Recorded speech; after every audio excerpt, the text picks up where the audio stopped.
नमस्कार बंधुओं, आवाज बढ़ाओ थोड़ी सी। कैसे हो सभी?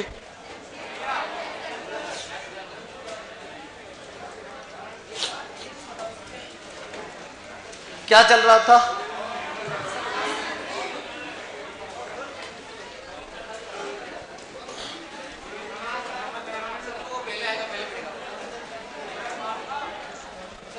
हाँ,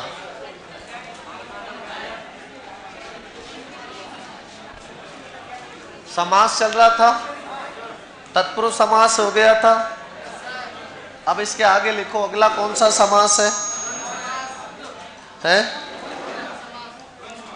द्वंद्व समास लिखो। द्वंद्व समास कौन सा है? द्वंद्व समास पांचवा है।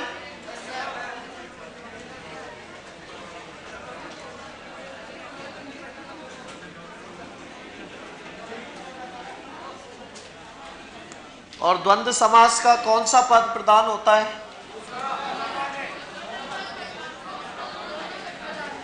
दोनों पद प्रधान होते हैं। जितनी प्रधानता पहले पद की होती है उतनी ही प्रधानता दूसरे पद की होती है। अरे क्या हो गया? रानी लक्ष्मी।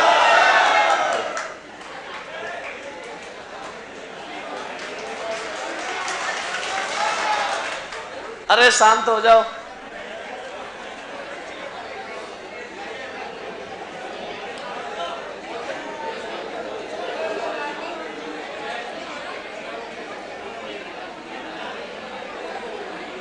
अरे बात नहीं।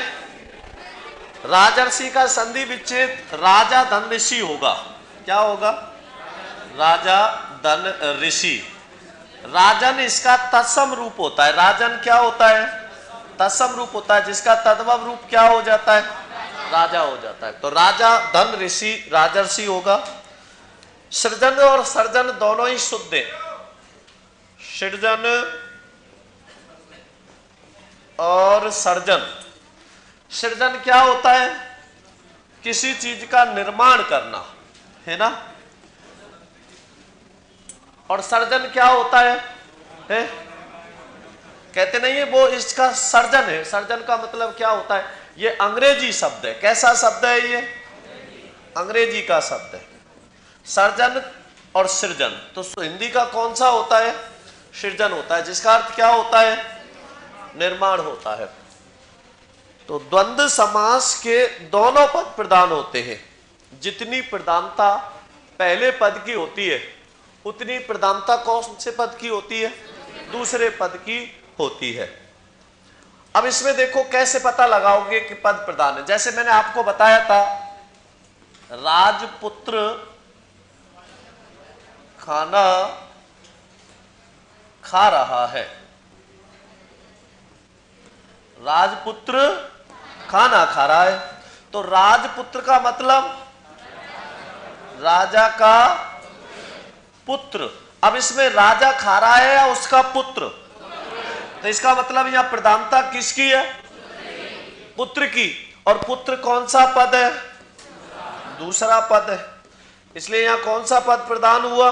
दूसरा पद। अब मैंने लिखा माता पिता खाना खा रहे हैं। कौन खा रहे हैं? माता पिता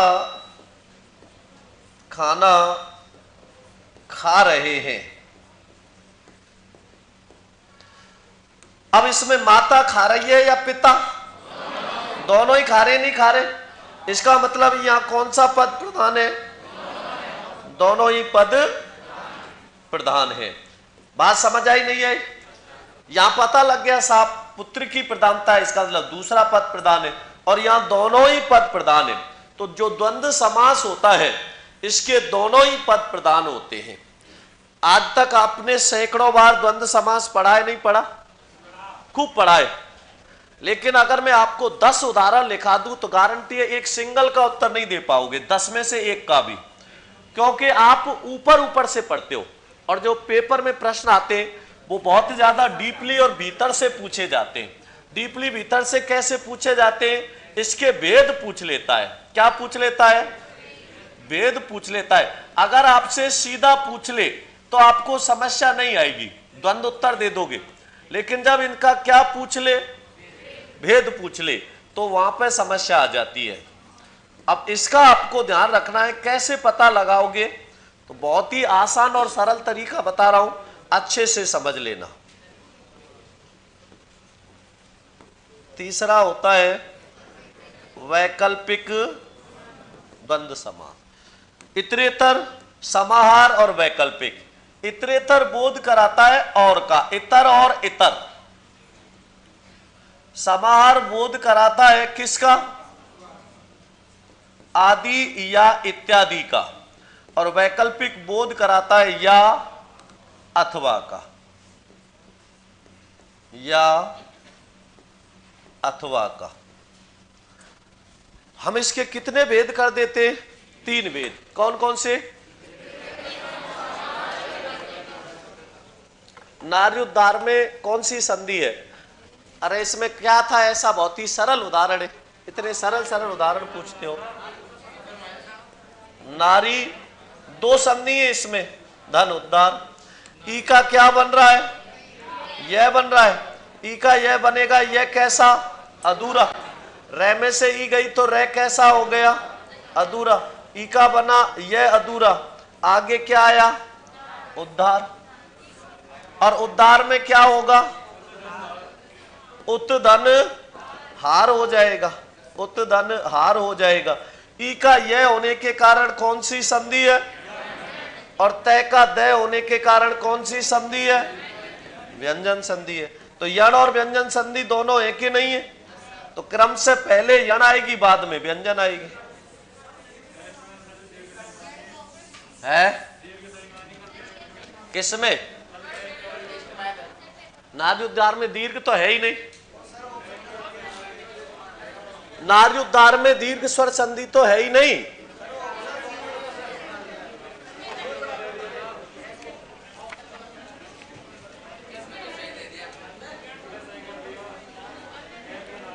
तो इसमें नार्योद्धार में संधि कौन सी होगी? यण संधि होगी। ऑप्शन में दे तो रखी है यण। कोई बात नहीं, तो नहीं दे रखी तो अब कर लेना। यण होगी, ठीक है। यण और व्यंजन।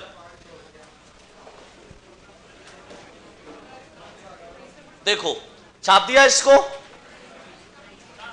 द्वंद्व समास के दोनों पद प्रधान होते हैं। जितनी प्रधानता पहले पद की होती है उतनी प्रधानता दूसरे पद की होती है। इसका दोनों पद ही क्या होते हैं? छत्र छाया शब्द में अशुद्धि का कारण है संधि संबंधी, समास संबंधी, उपसर्ग संबंधी या प्रत्यय संबंधी। संधि संबंधी। छत्र छाया का संधि विच्छेद क्या होता है? छत्र धन छाया।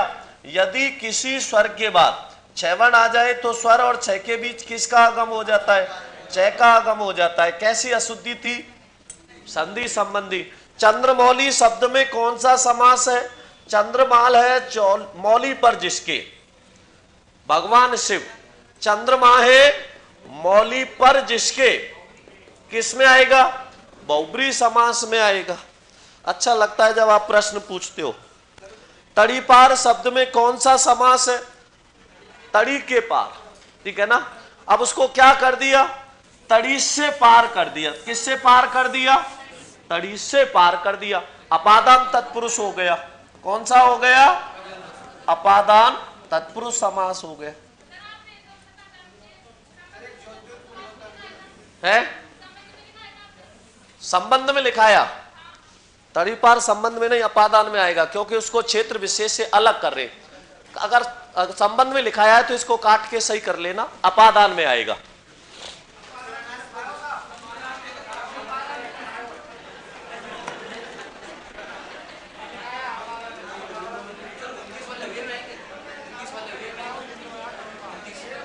है 29 में अबे बाप नोट लगवाऊंगा। संधि, विसर्ग संधि।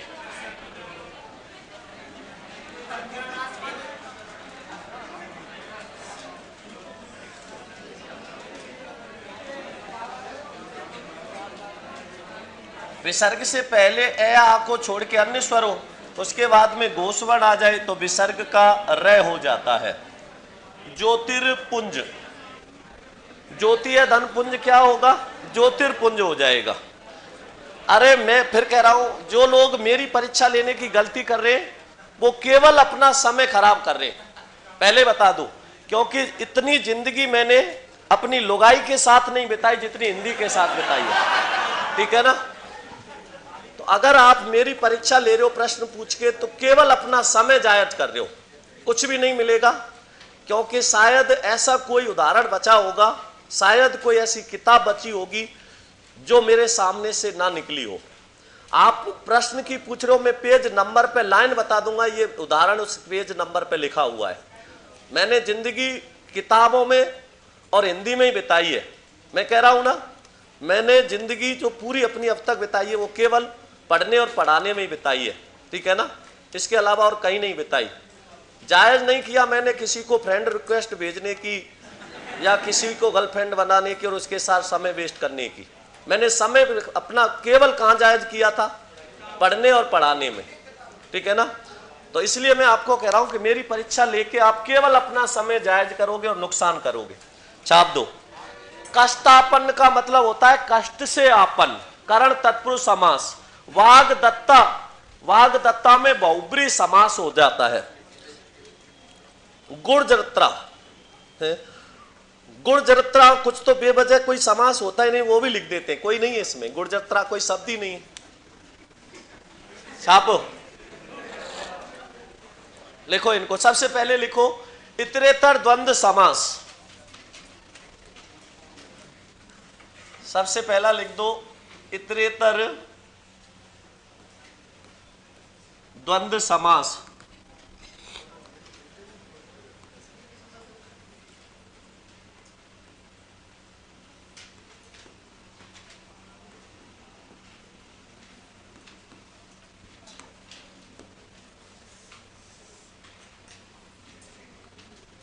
और इसमें क्या आता है?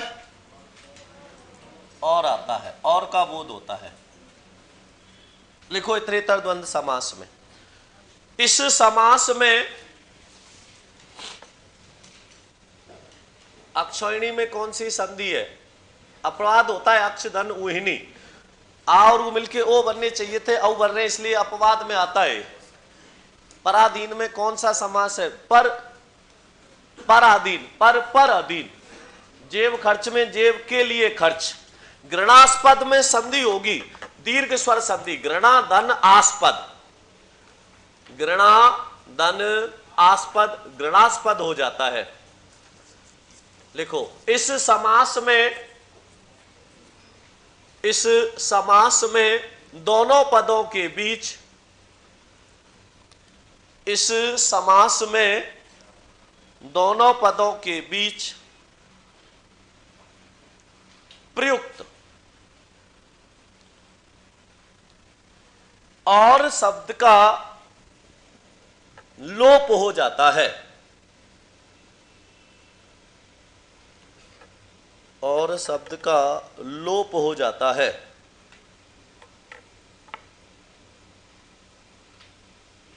अरे ये तो बहुत तगड़ा भेजा है किसी ने प्रश्न,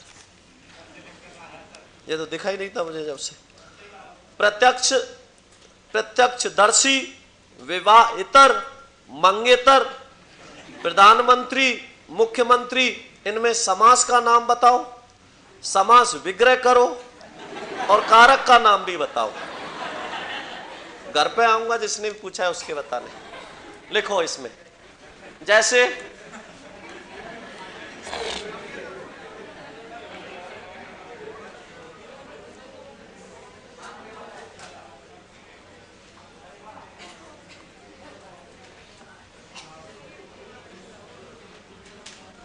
कृष्णार्जुन, क्या होगा इसका समास विग्रह?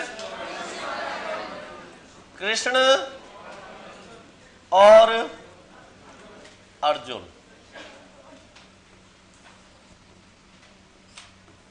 कृष्णार्जुन, कृष्ण और अर्जुन। देखो ये क्यों बहुत ज्यादा महत्वपूर्ण है। इसमें जो समस्या आती है वो कहां आती है, ये बात बहुत अच्छे से समझना। इसमें जो सबसे समस्या आती है वो आती है इनके भेद में।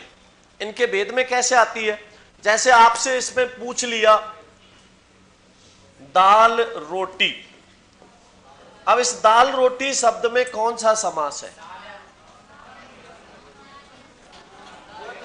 इतरेतर द्वंद्व, समाहार द्वंद्व, वैकल्पिक द्वंद्व, कौन सा होगा? हैं?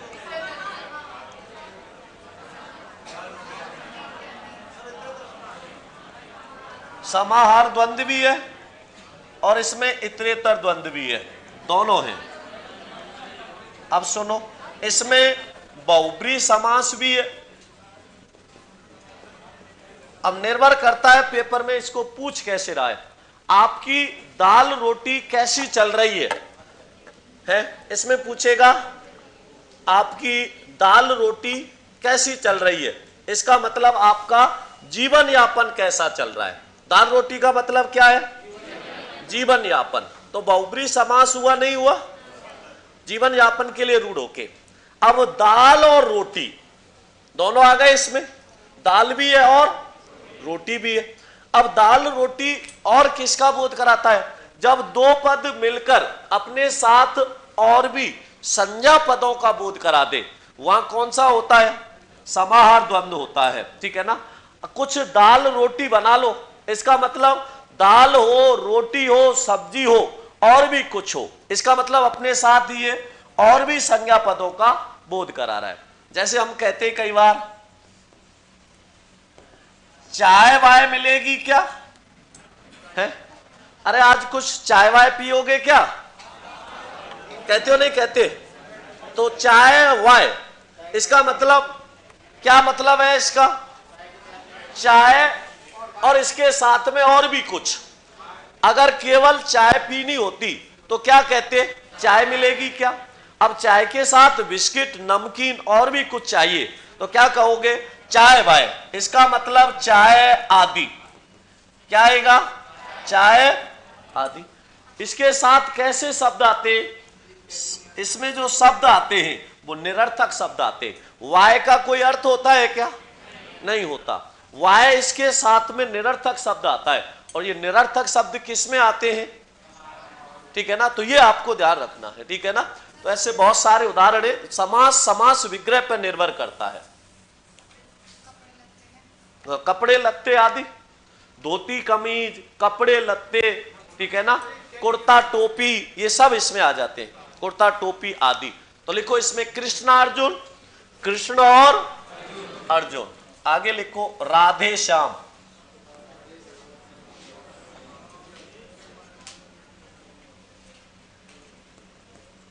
क्या होगा? राधा और श्याम। अब एक बहुत अच्छा उदाहरण लिखना मत, मैं बता रहा हूं सुनना। मैंने एक उदाहरण लिखा माता पिता। अब ये किस में आएगा? है माता पिता। माता का विलोम क्या होता है? पिता होता है, नहीं होता? और विलोम शब्द किस में आते हैं? इतरेतर में आते नहीं आते? तो इसमें कौन सा होना चाहिए? विलोम शब्द वैकल्पिक में आते हैं। हाँ मत बल्लिया करो हर चीज की। वैकल्पिक में आते हैं, इतरेतर में और आता है, और वैकल्पिक में आता है या अथवा। तो जितने भी विलोम शब्द हैं वो किस में आएंगे? वैकल्पिक में। तो माता पिता विलोम शब्द है कि नहीं? और विलोम शब्द है तो ये किस में आना चाहिए था? लेकिन आता किस में? तो माता और पिता। माता और पिता। अब ये वहां क्यों नहीं गया? वैकल्पिक में क्यों नहीं गया है? इसका कारण क्या है? अब सुन लो ध्यान से। वैकल्पिक द्वंद्व समास में वो ही विलोम शब्द आते हैं। वैकल्पिक द्वंद्व समास में वो ही विलोम शब्द आते हैं। कौन से? जो किसका बोध कराते हैं? एक दूसरे के विपरीत का तो बोध कराते ही हैं, लेकिन दोनों चीज एक साथ नहीं हो सकती। दोनों उदाहरण एक साथ नहीं आ सकते। वो किस में आएंगे? वैकल्पिक में। एक साथ कैसे नहीं आ सकते? जैसे मैंने आपसे कहा लाभ हानि, अब ये दोनों चीज एक साथ घटित हो सकती है क्या? लाभ भी हो जाए और हानि भी हो जाए, एक साथ हो सकता है क्या? या तो लाभ होगा या फिर हानि होगी। दोनों चीज एक साथ हो सकती है क्या? नहीं हो सकती। तो ये किस में आएगा? वैकल्पिक में। अब माता पिता दोनों एक साथ आ सकते नहीं आ सकते? ऐसा है क्या माता आएगी तो पिता नहीं आएगा? आ सकता नहीं आ सकता? तो माता और पिता, मैंने कहा जैसे भाई बहन, तो भाई और बहन दोनों एक साथ आ सकते? ये एक दूसरे के विलोम शब्द है कि नहीं है? लेकिन एक साथ आ सकते नहीं आ सकते? ऐसे कोई भी विलोम शब्द, अर्थात वे विलोम शब्द, अर्थात वे विपरीतार्थ शब्द जो एक साथ आ सकते हैं, वो किस में आएंगे? इतरेतर में। और जो एक साथ नहीं आ सकते वे किस में आएंगे? वैकल्पिक में। जैसे मैंने लिखा सत्यासत्य, इसका मतलब क्या होगा? या तो सत्य होगा या असत्य होगा। तो दोनों चीज एक साथ हो सकती है क्या? नहीं। तो ये किस में जाएगा? बात समझ आ रही है नहीं आ रही? तो विलोम शब्द ऐसे जो एक साथ नहीं आ सकते वो तो किस में जाएंगे? वैकल्पिक द्वंद्व में। और ऐसे विलोम शब्द जो एक साथ आ सकते हैं वो किस में आएंगे? इतरेतर में। ये बात समझ आई नहीं आई? तो ये सबसे बड़ी समस्या यही आएगी आपको, एक तो किस में? इतरेतर में, और एक वैकल्पिक में। विलोम शब्द के उदाहरण दे देगा वो, और आपको लगेगा विलोम शब्द किस में आते हैं? वैकल्पिक में। जबकि वे वैकल्पिक में आएंगे जो किस में चले जाते हैं? जो एक साथ नहीं आ सकते। और जो एक साथ आ जाए वो किस में जाएंगे? इतरेतर में। लिखो इसमें माता पिता, माता और पिता। सीताराम, क्या होगा सीताराम का? सीता और राम। अरे वो सिया सीता कोई कहते हैं भैया। सीता और राम क्या हो जाएगा? सीताराम। राधे श्याम, राधा और श्याम। आगे लिखो हरिहर, हरि हर। अब इसका क्या होगा? हरि। हरि किसको कहते हैं? भगवान विष्णु को है। हरि किसको कहते हैं? भगवान विष्णु को। और हर शिव को। तो इसका क्या होगा? हरि और हर, तो विष्णु और शिव। कृष्ण अर्जुन,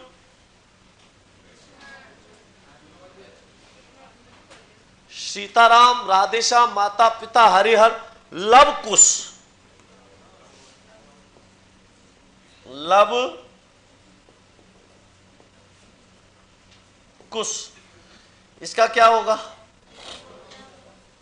लव और कुश।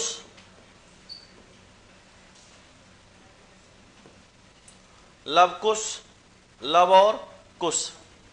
लिखो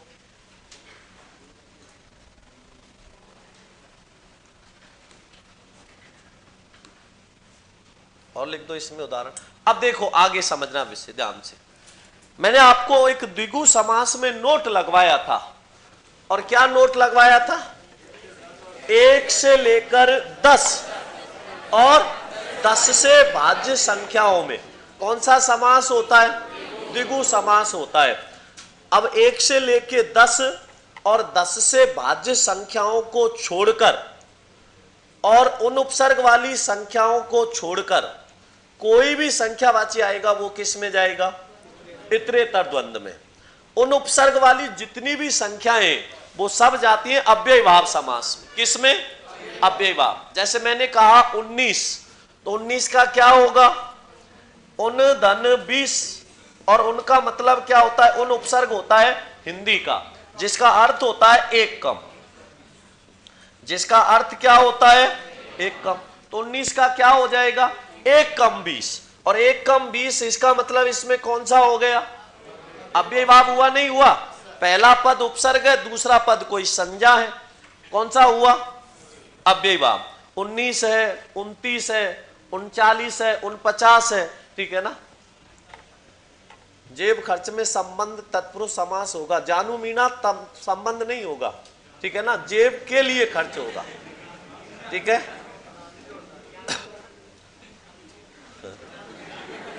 जेब का खर्च नहीं होता, जेब के लिए खर्च होता है। जैसे कहते हैं ना, ये राह खर्च दिया जा रहा है आपको, किसके लिए खर्च कर रहे हो? राह के लिए, ठीक है ना। तो रेल भाड़ा, रेल के लिए भाड़ा, जेब खर्च, ये उसमें जाते हैं संप्रदान में। अब लिखो इसमें, आगे लिखो, जैसे 31, क्या होगा 31 का? अब यहां एक बात और ध्यान रखना, इसमें दोनों प्रकार से देगा। 31 का समास विग्रह होगा। अभी कुछ समय पहले ही 2 पेपरों में ये पूछा गया है 31 का।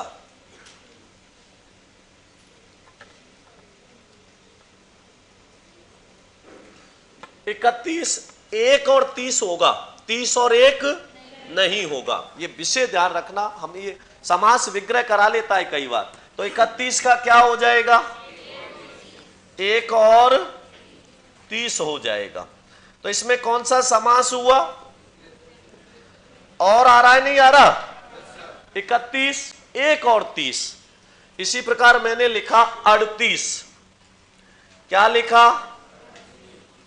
38, और 38 का क्या हो जाएगा? 38, 38 का होगा 8 और 30। 38 में लिखो 8 और 30 है 101 का होगा 100 और 1, 101 मतलब 100 और 1 होगा।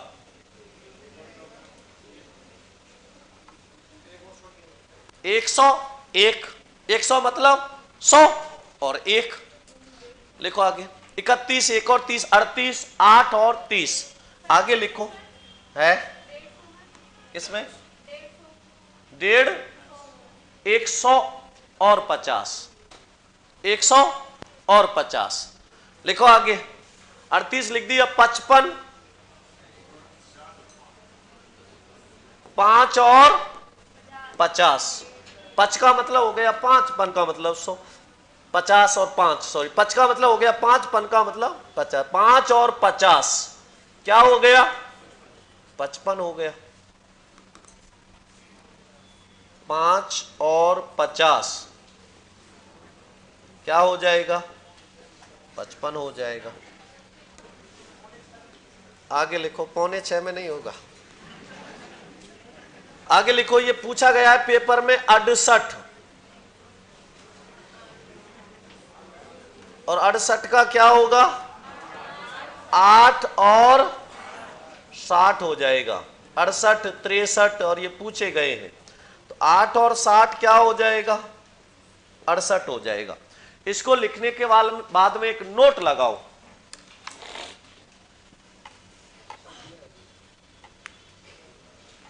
एक कमेंट आया है सुनील बिश्नोई का, सर एकदम नया लड़का जो अभी रीट की तैयारी कर रहा है, उसके लिए सेकंड लैंग्वेज इंग्लिश सही रहेगी या संस्कृत? सामान्य तौर पर थोड़ा सा इसके बारे में बताइए। उसको कुछ नहीं पता कि अंग्रेजी सही रहेगी या संस्कृत सही रहेगी। अरे ये तो तुम्हारे ऊपर निर्भर करता है ना। आपको संस्कृत और इंग्लिश में, अगर आपका इंग्लिश में हाथ तंग है मेरी तरह, तो संस्कृत ले लेना।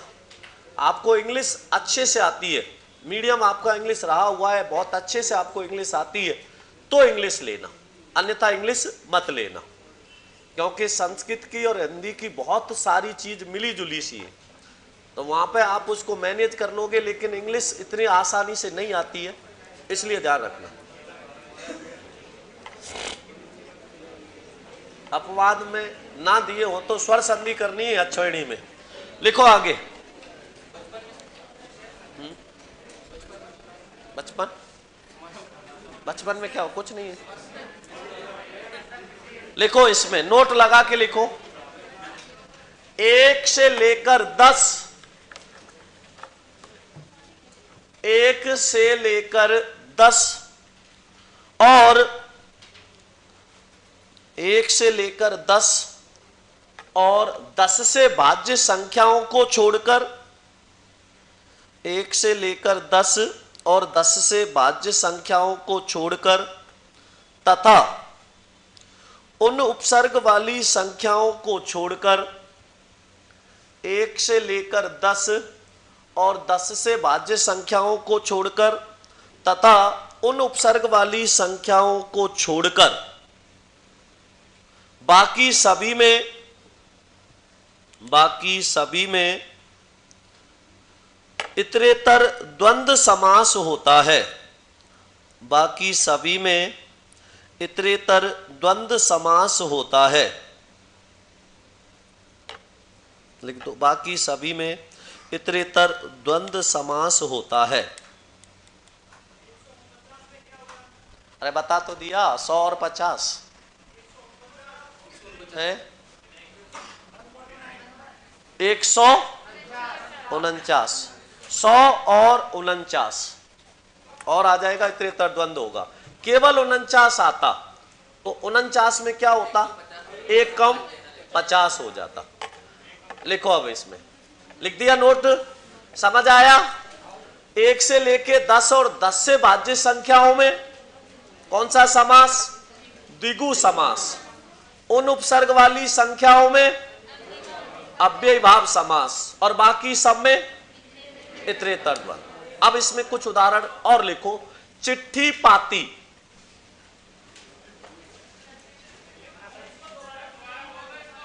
एक से लेकर 10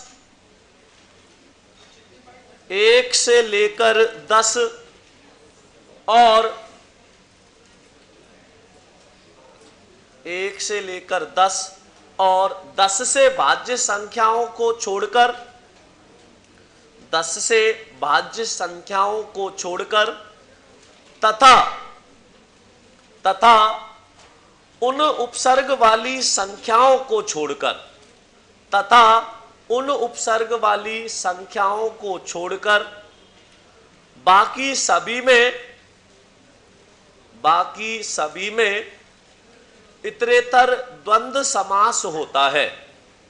बाकी सभी में इतरेतर द्वंद्व समास होता है। लिख दिया।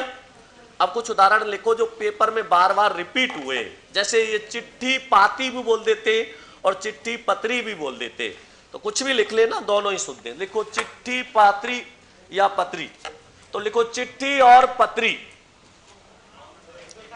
चिट्ठी पत्री, चिट्ठी पाती।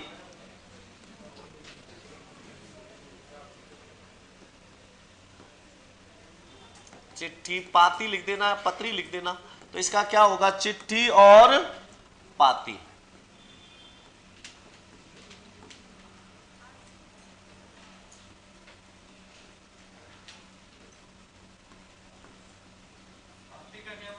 पत्र का छोटा रूप पाती होता है, पत्र बड़ा होता है और पाती छोटी होती है।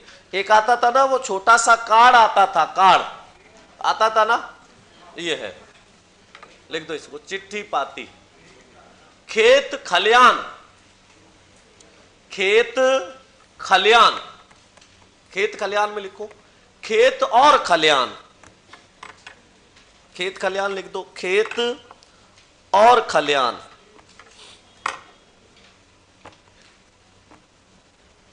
खेत और खलियान।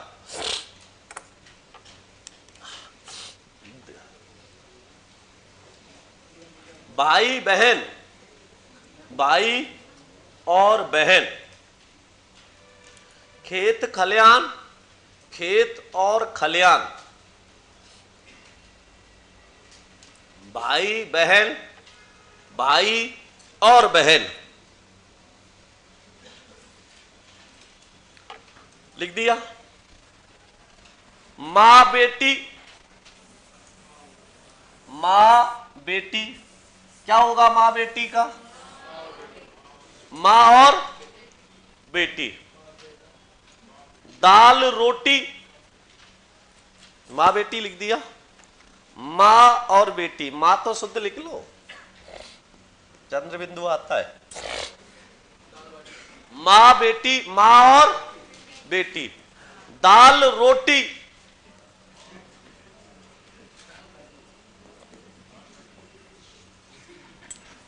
दाल रोटी, क्या होगा दाल रोटी का?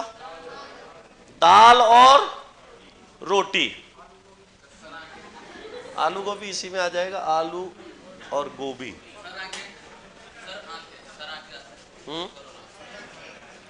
हाँ, सर आंखों पर कहते ना, मैं तुम्हें सर आंखों पर रखूंगा, सर और आंखों। लिखो दूसरा, लिखो, अरे बहुत हजारों उदाहरण है, सारे नहीं लिखने। दूसरा लिखो, इतरेतर के बाद क्या आएगा? सम आहार। सम धन आहार, सबको अपना क्या बना लेता है? आहार बना लेता है। अर्थात जितने भी निरर्थक शब्द है, अर्थात अपने साथ अन्य भी संज्ञाओं का बोध कराए, वो कौन सा समास होता है? समाहार द्वंद्व। और इसमें क्या आता है? आदि या, तो ये तो आपको अच्छे से पता है। दो उदाहरणों के लिए और दो से ज्यादा उदाहरण आ जाए तो इत्यादि। लिखो इसमें आदि इत्यादि। लिखो समाहार द्वंद्व समास। इस समास में, इस समास में दोनों पदों के अंत में, इस समास में दोनों पदों के अंत में आदि और इत्यादि के अर्थ का बोध होता है। आदि और इत्यादि के अर्थ का बोध होता है।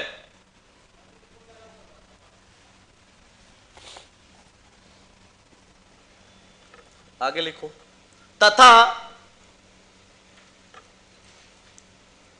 दोनों पद मिलकर, दोनों पद मिलकर और भी संज्ञा पदों के, और भी संज्ञा पदों की, दोनों पद मिलकर और भी संज्ञा पद की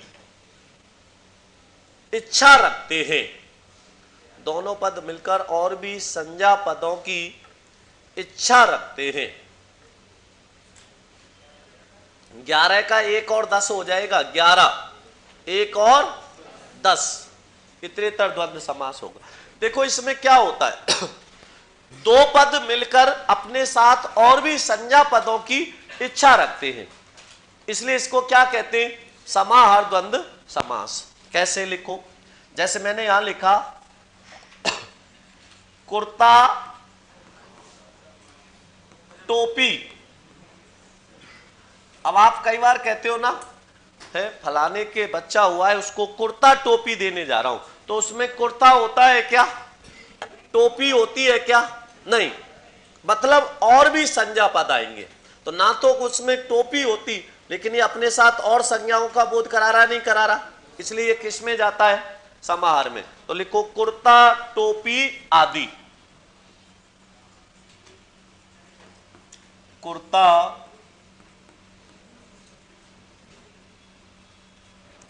टोपी आदि।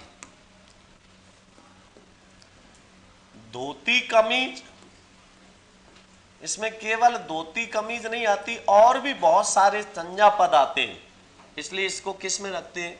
समाहार में। धोती कमीज आदि, इत्यादि क्यों आएगा? दो ही तो है, धोती कमीज आदि। रुपया पैसा,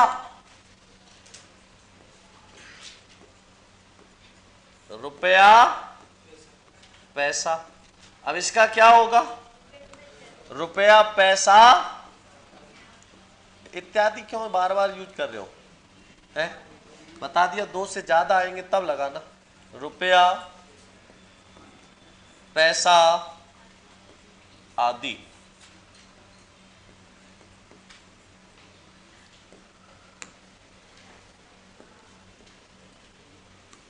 आगे लिखो, दाल बाटी चूरमा। अब क्या आएगा? दाल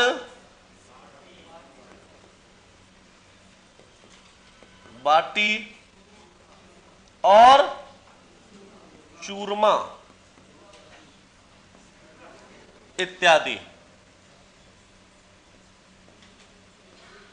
अब क्या आया? इत्यादि।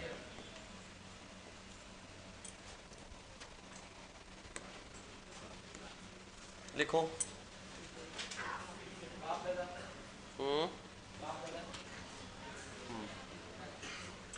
इसी में आएगा, बाप और दादा नहीं होता, बाप दादा आदि होता है। तो तेरे बाप दादा ने देखा होगा, ये कहते हो नहीं कहते? तो बाप दादा आदि।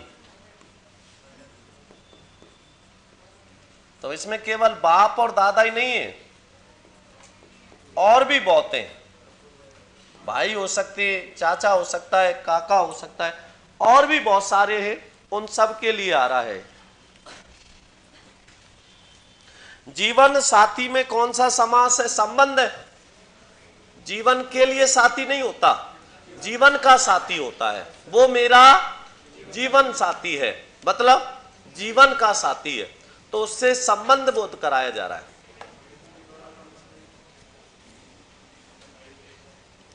हाँ, मैंने कमेंट पढ़ लेता हूं एक बार में, कॉपी पेस्ट करके रेल मत बनाया करो, ठीक है ना? बाप दादा आदि। आगे लिखो इसके बाद में, चाय वाय। तो क्या हो जाएगा? चाय आदि।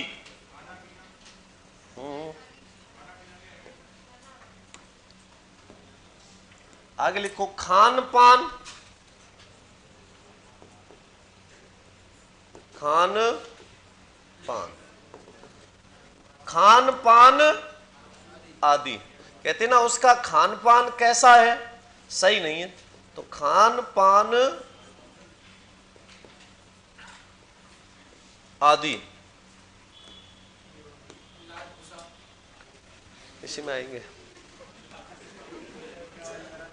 कपड़ा लत्ता,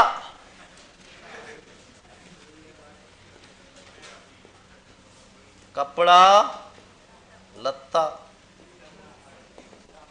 कपड़े लत्ता आदि।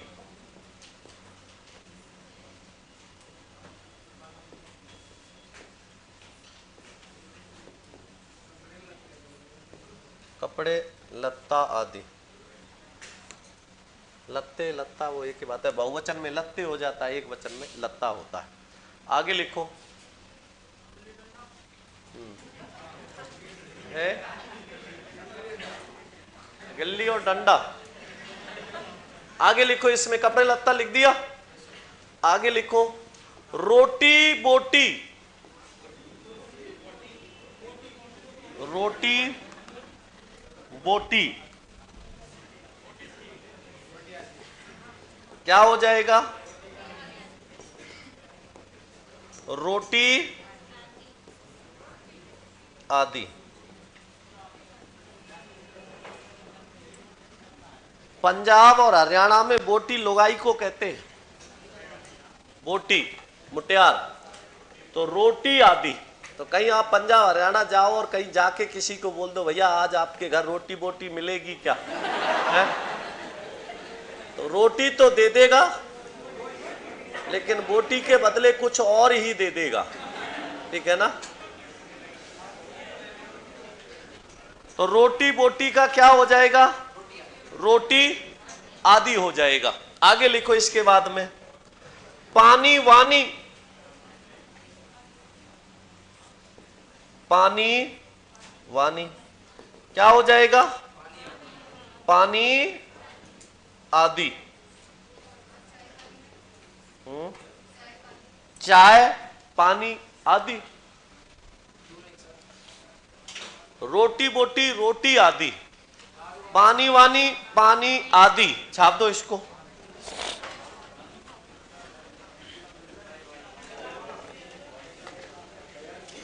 लिखो आगे अड़ोसी पड़ोसी,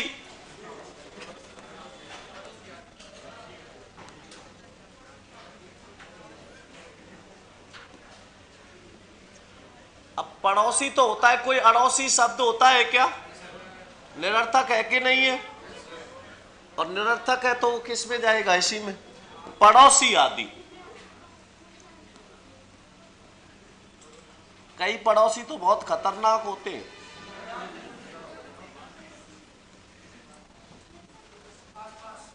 हाँ, अगल बगल तो बगल आदि। कई तो पड़ोसी इतने होते खुद का ध्यान नहीं रखते, दूसरों का ज्यादा ध्यान रखते हैं। अपना ध्यान नहीं रखेंगे, खुद का काम कितना भी खराब हो जाए लेकिन पड़ोसियों का बहुत ज्यादा ध्यान रखते हैं। मेरे पड़ोसी था एक, और वो राजस्थान पुलिस में कांस्टेबल था। यहाँ पे रहता था मेरे पास ही, क्या नाम है ये, रिद्धि सिद्धि से आगे त्रिवेणी नगर में। त्रिवेणी नगर है ना, रेड लाइट है उससे इधर भीतर। तो उसका क्या सिस्टम था, उसको कांस्टेबल था, आरएस की तैयारी कर रहा था वो, तो वो पड़ोसियों को आपस में लड़वाता रहता। उसके गमले उठा के उसके रख देता और उसके गमले उठा के उसके रख देता। वो ऐसा ही करता। क्या करता, जैसे खाना बनाता था वो, और खाना बनाने के बाद में जैसे जो कचरा होता है उसको पॉलीथीन में भरता, 2 छतों पे चढ़ के पार जाके तीसरे के घर में फेंक के आ जाता। हमेशा 24 घंटे जेब में कैंची रखता, जिसके भी कपड़े छत पे सूख रहे हैं उनको कट मार के आ जाता। और मतलब इतना स्थिति खराब थी, जबकि वो गवर्नमेंट एम्प्लॉई है, राजस्थान पुलिस में कांस्टेबल है, एक अच्छे सम्मानीय पद पे होते हुए भी उसकी ऐसी हरकत थी। और आगे की स्थिति तो इतनी खराब थी कि मैं यहाँ बताने लायक नहीं हूं, क्योंकि मैं यहाँ पे जगह पे ऐसे को खराब। अड़ोसी पड़ोसी, उसकी आगे की स्थिति ऐसी खराब थी कि वो जिस घर में रहता था उसमें 2 लड़कियां और एक उसकी मां रहती थी। ठीक है, सबसे बड़ी गलत उसमें आदत क्या थी कि उसको रात में चलने की आदत थी, और उससे भी बड़ी आदत बिना कपड़े सोने की आदत थी। मतलब उसने कॉलोनी इतनी परेशान कर दी, अंत में जाके उसको ठोक पीट के और कॉलोनी से भगाया गया। तो कई पड़ोसी तो ऐसे होते। लिखो आगे अड़ोसी पड़ोसी, तो इसका क्या हो जाएगा? पड़ोसी आदि।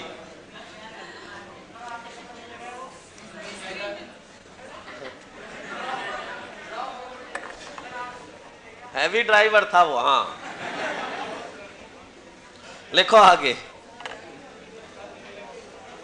लिख दिया फल फूल मेवा मिष्टान्न। लिखो फल फूल मेवा मिष्टान्न। फल फूल मेवा मिष्टान्न। अरे ये कौन रसा?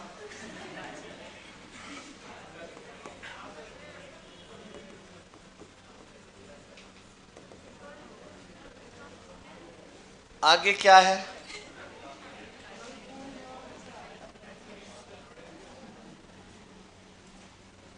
आगे लिखो इसके, जैसे मैंने लिखा, क्या लिखा? फल फूल मेवा मिष्टान्न।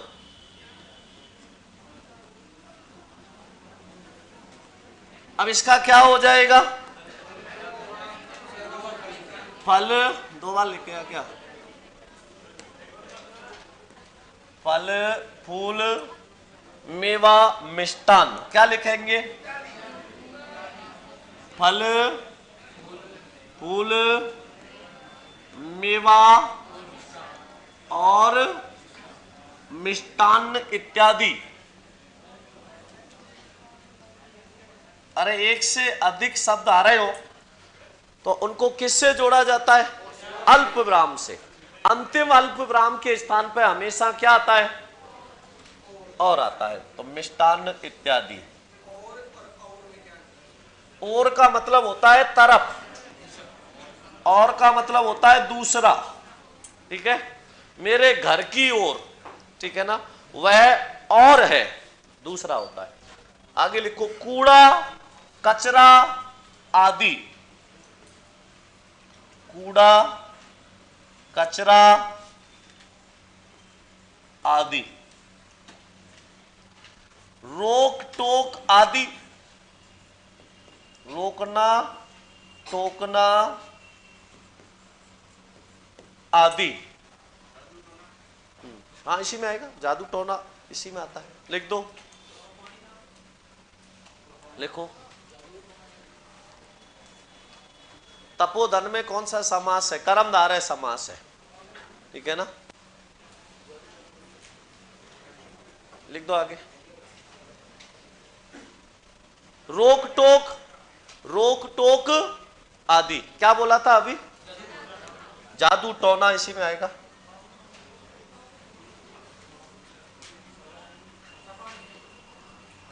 जादू टोना, जादू टोना आदि।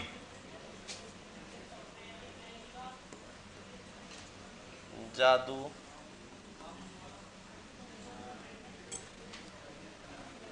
जादू टोना आदि।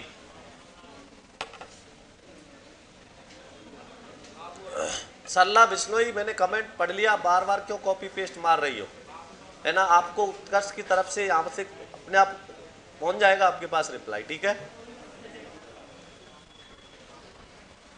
और इसलिए लिखा, एक से अधिक शब्द जब जुड़ रहे हो तो अल्प विराम से जोड़ा जाता है। अल्प विराम के स्थान पे, अंतिम अल्प विराम के स्थान पे हमेशा और आता है, इसलिए लिखा है।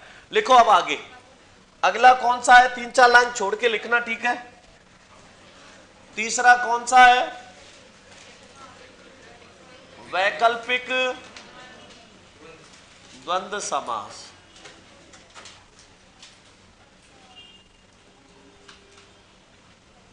वैकल्पिक द्वंद्व समास।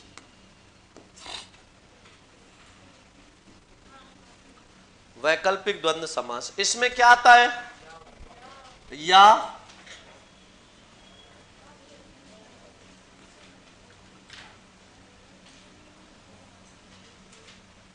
अथवा। लिखो, तन मन धन भी इसमें आएगा। तन मन नहीं, ये उसमें आएगा इतरेतर में। तन मन और धन से, तन से भी, मन से भी और धन से भी। तो तन मन और धन होगा, तो ये उसमें जाएगा। जात पात, जात पात आदि, जाति पाति आदि। अब लिखो इसमें है, हाँ प्रेमी प्रेमिका इसमें नहीं आएंगे, वो जहां जाएंगे वहीं आएंगे। लिखो, वैकल्पिक द्वंद्व समास।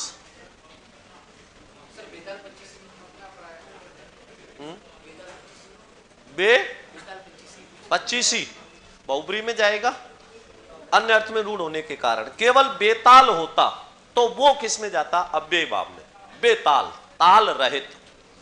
लिखो आगे, इस समास में, इस समास में दोनों पदों के बीच, इस समास में दोनों पदों के बीच या अथवा का बोध होता है। इस समास में दोनों पदों के बीच या अथवा का बोध होता है, या अथवा का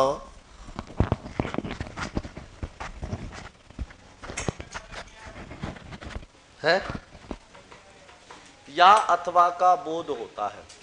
अर्थात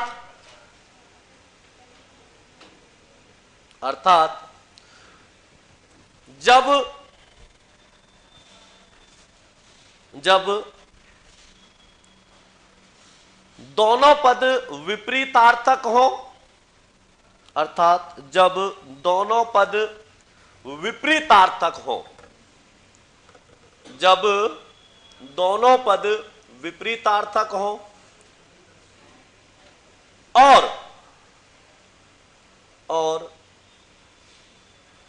दोनों ही एक साथ घटित ना हो सके, जब दोनों ही पद विपरीतार्थक हो और दोनों ही एक साथ घटित ना हो सके, ऐसे उदाहरण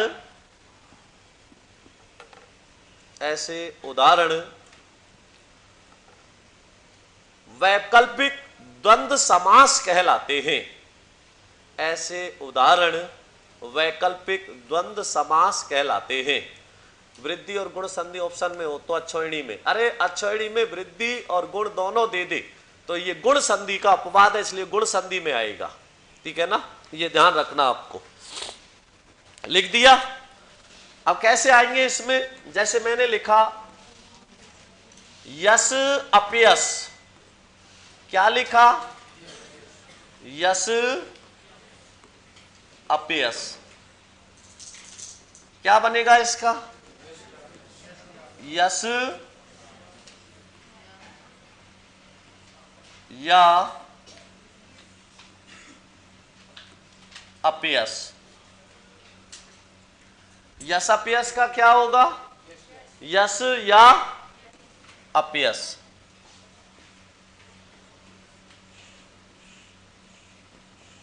लाभ हानि, लाभ या हानि, लाभ हानि, लाभ या हानि।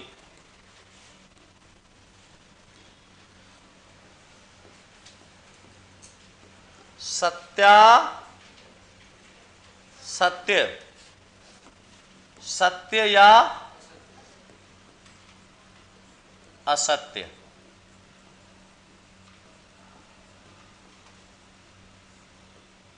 सत्या सत्य, सत्य या असत्य। संज्ञान का अर्थ क्या होता है, संज्ञान का अर्थ होता है ध्यान में लाना। कहते हैं इस बात को मेरे संज्ञान में लाओ, ध्यान में लाओ। ठीक है ना। विद्यालय में विद्या के लिए आलय होता है संप्रदान तत्पुरुष, संप्रदान के लिए। सत्यासत्य, सत्य या असत्य। आगे लिखो, देखान देखा, देखा या अनदेखा।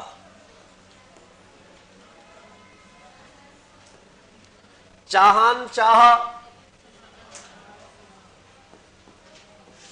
चाहन चाहा, चाहा या अनचाहा।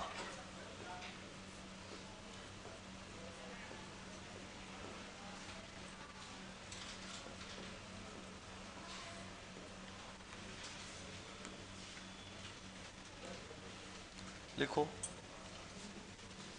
यस अपयस, लिख दिया। हरा भरा,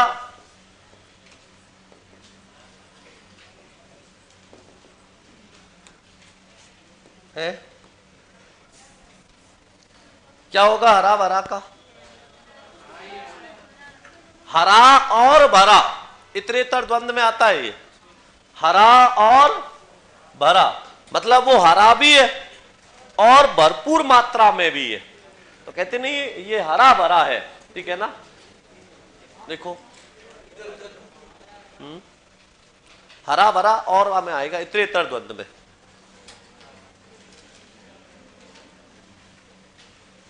आगे लिखो और उदाहरण, जैसे शीतोष्ण,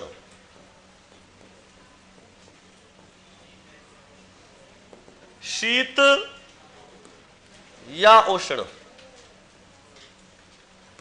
शीतोष्ण का क्या होगा? शीत या उष्ण।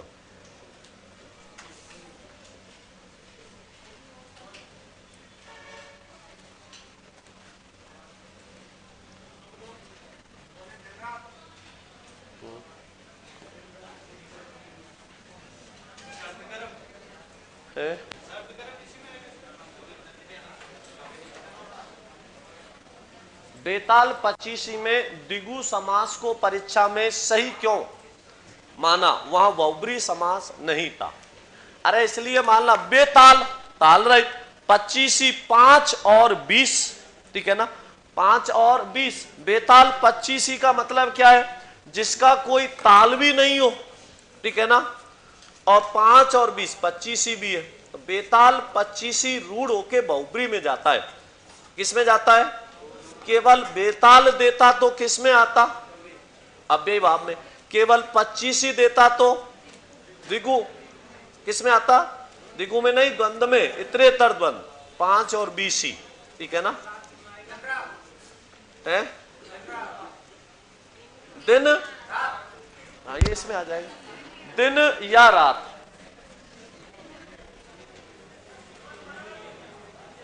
दिन रात, दिन या, तो दोनों चीज एक साथ घटित हो सकती हैं क्या? या तो दिन होगा या रात। एक बार में दिन या रात एक साथ हो सकते हैं क्या? जीवन मरण, हाँ तो लिखवाया, बताया भी होगा, ध्यान से समझा हो तो बताया था। जीवन, दोनों विलोम शब्द है कि नहीं है? शीत भी क्या है? शीत का विलोम क्या होता है? उष्ण होता है। शीत उष्ण। हाँ तो मुझे ध्यान है अच्छे से, बहुत अच्छे से ध्यान है। और यह भी बताया था कि इसमें वैकल्पिक द्वंद भी होता है, बताया था। और यह भी बताया था अगर विकल्प में दोनों आ जाएं तो आपको क्या करना है? वैकल्पिक द्वंद करना है। अगर वैकल्पिक द्वंद नहीं दे फिर कौन सा करना है? कर्मधार है। शीत है जो उष्ण है, तो जहां विशेषण विशेषण की पुनरावृत्ति हो जाए वहां कर्मधार होता है। तो ये दोनों विशेषण है कि नहीं है? शीत और उष्ण दोनों विशेषण है, लेकिन ये दोनों विलोम शब्द भी है कि नहीं है? तो विलोम शब्द तो किस में आएंगे? वैकल्पिक द्वंद में भी। प्राथमिकता में क्या करना है? वैकल्पिक द्वंद है, या अथवा में क्या अंतर है? आप में से ग्रेजुएशन किस किस ने कर ली? ग्रेजुएशन कर ली तुमने? सुन लो ध्यान से।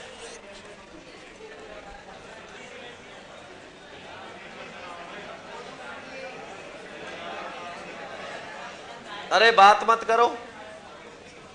शांत या अशांत? शांत या अशांत? और एक तो देखो मेरी बात सुनो, कई है अपवाद, लपेटा में मत आ जाना, नहीं कहीं लायक नहीं बचेगा कोई। जो ये बीच में बोलते हैं ना, जो बोल जाते हैं, मेरे कान इतने तेज हैं कि अगर तुम होंठ भी हिलाते हैं ना तो मैं समझ जाता हूं कि तुमने क्या बोला, ठीक है ना। और कैमरा लगे हुए हैं चारों तरफ, तो बोलने से पहले ये मत सोचना कि थोड़ी सी हंसी के लिए अपना कैरियर बर्बाद कर लो। पहले भी बता चुका हूं, लाइव चल रही है, फिर बता रहा हूं। मैंने क्लास से बाहर निकाल दिया, निर्मल गहलोत जी की औकात नहीं वो तुम्हें यहां बिठा जाए, समझ आया? तो ये बात ध्यान रखना। 1% लोभ और लालच नहीं है मुझे यहां पढ़ाने का, सिंगल पॉइंट 1% भी। कल छोड़ने के बजाय आज छोड़ दूंगा, कोई फर्क नहीं है। तो मैं लोभ लालच से और पैसे के लिए नहीं पढ़ा रहा, एक सम्मान के लिए। तो जो भी अगर कुछ बोलते हो तुम, कई बार मैंने कई चीज सुनी है, ठीक है ना, अभी बोला है किसी ने कि सुन नहीं रहा, मैं सब कुछ सुन रहा हूं, मैं जो सुनाऊंगा ना वो तुम पे सुना नहीं जाएगा, समझ आ गया ना। तो तमीज का विषय ध्यान रखना, ऐसा लपेटूंगा कहीं लायक नहीं रहेगा, तो ये चीज ध्यान रखना। मैंने क्या कहा था, शीतोष्ण जो होता है वो शीत या उष्ण, वैकल्पिक द्वंद्व भी है और इसमें कर्मधारय भी है। पहले भी कहा था विशेषण विशेषण की पुनरावृत्ति हो जाए तब तो कर्मधारय, लेकिन विशेषण विशेषण एक दूसरे के विपरीतार्थक भी है कि नहीं, तो वैकल्पिक द्वंद्व भी है कि नहीं। विकल्प में दोनों देगा, वैकल्पिक द्वंद्व भी देगा और दूसरा कौन सा देता है, कर्मधारय भी। तो प्राथमिकता में क्या आएगा, समझ आ गया। अगर वैकल्पिक ना दे फिर क्या करोगे, क्लियर है, कोई कंफ्यूजन नहीं। ये 3 बार पेपर में आ चुका है शीतोष्ण, ठीक है ना, इसका आपको ध्यान रखना है। लिख दो ऊंच नीच, कहते हो ना थोड़ी बहुत ऊंच नीच होती रहती है। ऊंच नीच क्या हो जाएगा, ऊंच नीच का, ऊंचा या नीचा।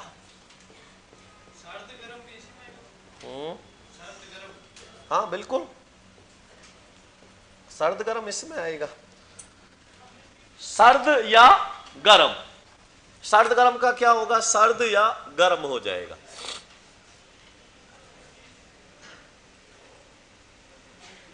पराधीन, पर अधीन। ऋतु रेल बना दी तुमने, कमेंट किया ना। अगर अब कोई भी 3 कमेंट से चौथा कमेंट करे तुरंत ब्लॉक मार देना, ठीक है।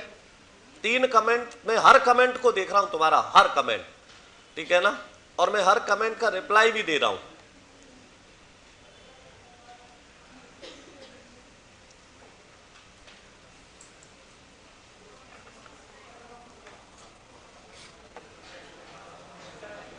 छाप दिया क्या। ऊंच नीच का क्या होगा, तो आप कई बार कहते हो, नहीं कहते, थोड़ी बहुत ऊंच नीच तो हो ही जाती है। तो ऊंचा या नीचा विपरीतार्थक है कि नहीं है, क्लियर हो गया।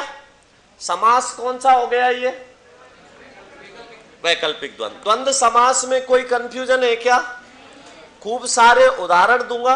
अभी द्वंद्व समास हो गया, समास पूरा होते ही, ठीक है ना, उपसर्ग पढ़ेंगे और उपसर्ग पूरा होते ही क्या लेंगे, पेपर। कोई डाउट हो, किसी प्रकार की जिज्ञासा हो, 1 बार नहीं, 2 बार नहीं, 3 बार पूछो, कोई दिक्कत नहीं, ठीक है ना। अब लिखो आगे, बहुव्रीहि समास है, हाँ या अथवा वाला बता रहा था मैं, आप पूछ रहे थे या अथवा। देखो आप में से ग्रेजुएशन कर रखी होगी बहुतों ने, और ग्रेजुएशन करी तो आपने जब पेपर दिया तो आपने देखा होगा 3 में से 1 प्रश्न करना होता था। जैसे पहला प्रश्न है और उस पहले प्रश्न में 3 प्रश्न दे रखे, 3 मतलब विकल्प। पहला प्रश्न लिखा रहता, उसके बाद क्या लिखा रहता, या। दूसरा प्रश्न लिखा रहता, उसके बाद अथवा। तो या का प्रयोग होने के बाद किसका प्रयोग करते, अथवा का। क्या करते, अथवा। जैसे मैंने आपको बताया था और तथा का, जब और का प्रयोग हो जाता है तब किसका प्रयोग करते, तथा का, ठीक है ना। वैसे ही या का प्रयोग होने के बाद किसका प्रयोग करते। अब इन 3 में से क्या मतलब हुआ, इन तीनों में से कोई एक प्रश्न करना है। अब मान लो मैं आपसे पूछूं, आप चाय लोगे या कॉफी अथवा सादा पानी, इसका मतलब आपको 3 विकल्प दिए, उनमें से कोई एक चीज लेनी है, या तो चाय या कॉफी या अथवा ठंडा पानी, सादा पानी, जो भी है। तो इन 3 में से कोई एक। तो या का प्रयोग होने के बाद किसका प्रयोग किया जाता है, तो अथवा का उदाहरण लेना पड़ेगा, आएगा क्या, नहीं, क्योंकि 3 विकल्प होते तब अथवा आता। मान लो मैं ऐसे कह दूं, लाल बाल पाल, तो क्या होगा, लाल और बाल और पाल, मतलब लाला लाजपत राय और बाल गंगाधर तिलक और विपिन चंद्रपाल। तो या और अथवा मतलब या से जब कोई उदाहरण 2 से अधिक आ रहे होते और या का प्रयोग होने के बाद में किसका प्रयोग करते, अथवा का। विकल्पी कितने आते हैं इसमें, दो, तो पहले विकल्प में या आएगा, दो से अधिक उदाहरण आ रहे होते, विकल्प आ रहे होते, तब क्या आता, अथवा आता। तो यहां अथवा आएगा क्या, नहीं आएगा। समझ आ गया, तो ये ध्यान रखना। अब लिखो इसके बाद बहुव्रीहि समास। अगला कौन सा है, बहुव्रीहि।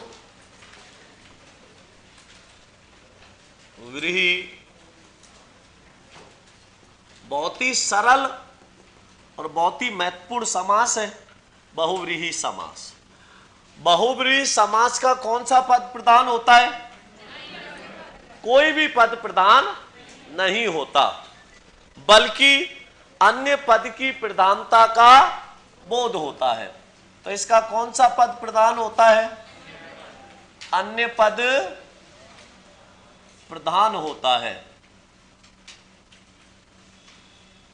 बहुव्रीहि समास का कौन सा पद प्रधान होता है, अन्य पद प्रधान होता है।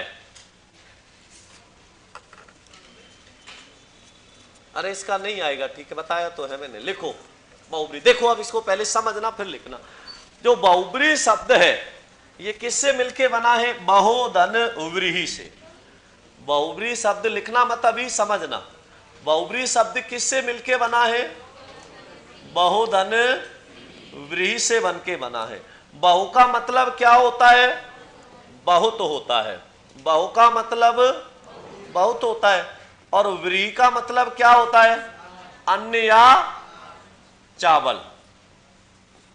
तो बहु माने बहुत, और एक शब्द होता है बहु, जो किसका तद्भव रूप होता है, वधू का। वधू का तद्भव रूप क्या होगा, तो एक में बहु में ऊ कैसा आ रहा है, लघु, और एक में कैसा आ रहा है, और बहु है तो लघु हो सकती है क्या, सवाल ही नहीं पैदा होता। बहुत है अन्न या चावल पास जिसके, अर्थात किसान।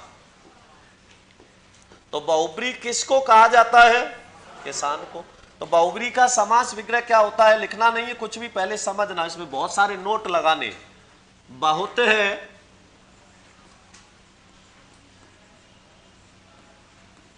व्रीहि, और व्रीहि मतलब अन्न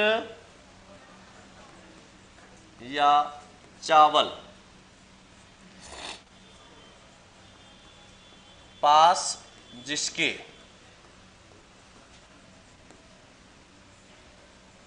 अर्थात किसके लिए रूढ़ हो गया, अर्थात किसान। अब समझो यहां ध्यान से। बहुव्रीहि, बहुव्रीहि समास का कोई भी पद प्रधान नहीं होता, बल्कि अन्य पद की प्रधानता का बोध होता है। जब दो पद मिलकर किसी तीसरे के लिए रूढ़ हो जाए तो वहां कौन सा समास होता है, अन्य पद के लिए रूढ़ कैसे हो जाए, जैसे बहु और व्रीहि ये दोनों पद किसके लिए रूढ़ हो गए, किसान के लिए। तो जब दो पद मिलकर किसी तीसरे के अर्थ में रूढ़ हो जाए तो वहां कौन सा समास होता है, बहुव्रीहि। अब एक बात यह भी ध्यान रखना, बहुव्रीहि समास का अपना कोई भी उदाहरण नहीं होता।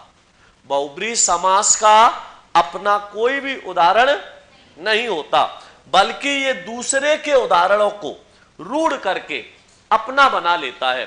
अब जिस शब्द में बहुव्रीहि समास होगा, जाहिर सी बात है उसमें कोई दूसरा समास भी होगा नहीं होगा, क्योंकि बहुव्रीहि समास के खुद के उदाहरण होते हैं क्या, नहीं होते।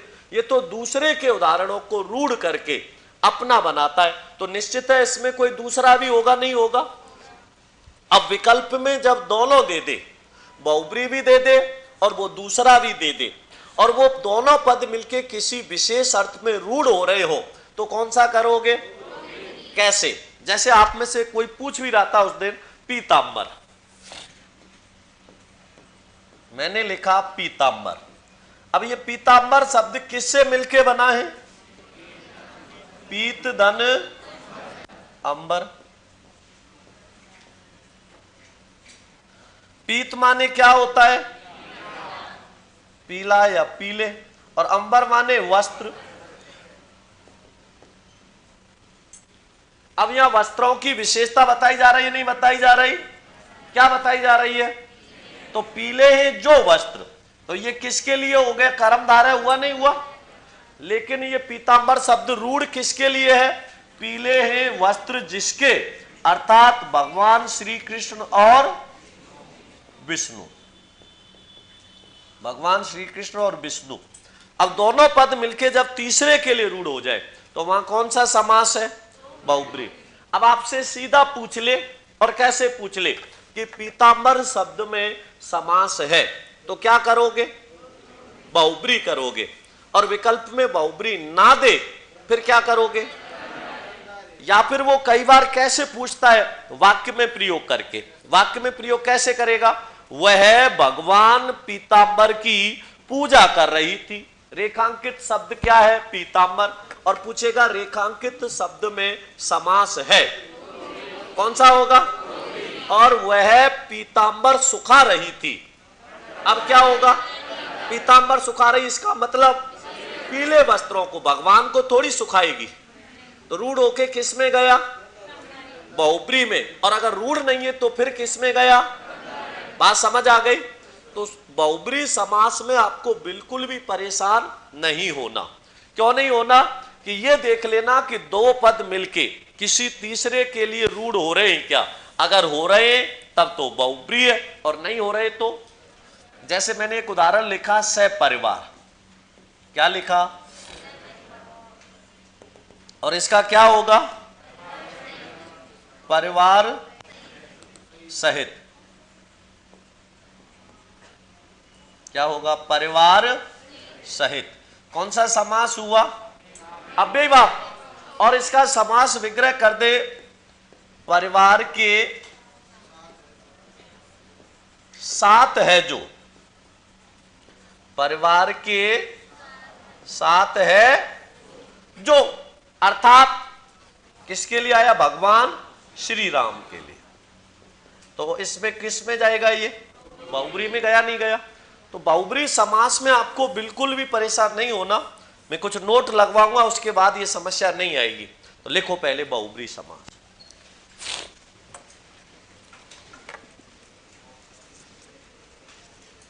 खुद बहुब्री में कौन सा समास है? दूसरा। तो बहुब्री में एक तो बहुब्री समास ही है, और दूसरा कौन सा होगा?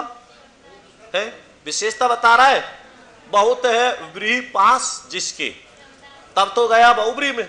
और बहुत है अनाज, इसका मतलब अनाज की विशेषता बता दी, कितना?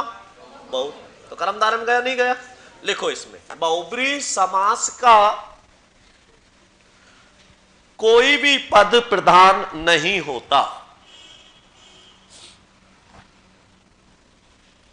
बहुव्रीहि समास का कोई भी पद प्रधान नहीं होता, बल्कि अन्य पद की प्रधानता का बोध होता है। बहुव्रीहि समास का कोई भी पद प्रधान नहीं होता, बल्कि अन्य पद की प्रधानता का बोध होता है। ये लिख दिया। अब इसके आगे अगली लाइन से लिखना, बहुव्रीहि समास का अपना कोई उदाहरण नहीं होता। बहुव्रीहि समास का अपना कोई उदाहरण, बहुव्रीहि समास का अपना कोई उदाहरण नहीं होता, बल्कि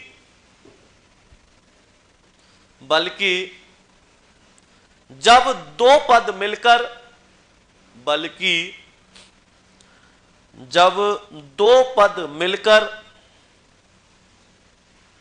किसी तीसरे के अर्थ में, बल्कि जब दो पद मिलकर किसी तीसरे के अर्थ में रूढ़ हो जाते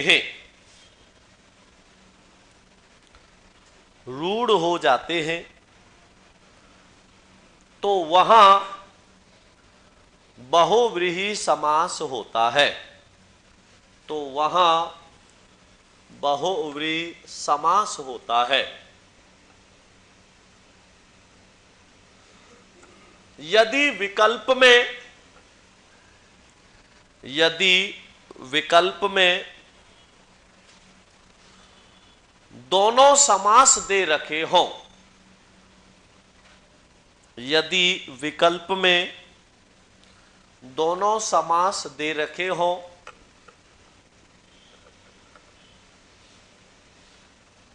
और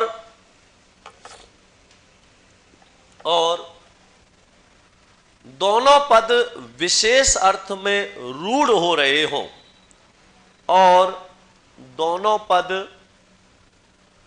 विशेष अर्थ में रूढ़ हो रहे हों, तो वहां बहुव्रीहि समास को प्राथमिकता देनी है। तो वहां बहुव्रीहि समास को प्राथमिकता देनी है। रूढ़ का मतलब क्या होता है? रूढ़ का मतलब होता है विशेष अर्थ में प्रयोग हो जाना, विशेष अर्थ में प्रयोग हो जाना, रूढ़ हो जाना होता है। लिख दिया। अब उदाहरण को लिखो इससे, जैसे बहुव्रीहि, बहु धन व्रीहि। बहु माने होता है बहुत और व्रीहि माने होता है अन्न या चावल। बहुत है अन्न या चावल पास जिसके, अर्थात किसके लिए रूढ़ होता है ये? किसान के लिए। छाप दो। हाँ, वो तो व्यापारिक अर्थ में भी आता है। छाप दो।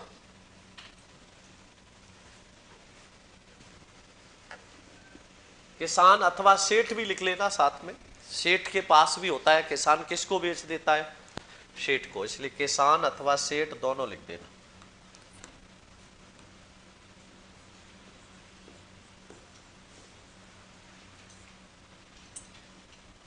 बहुव्रीहि लिख दिया।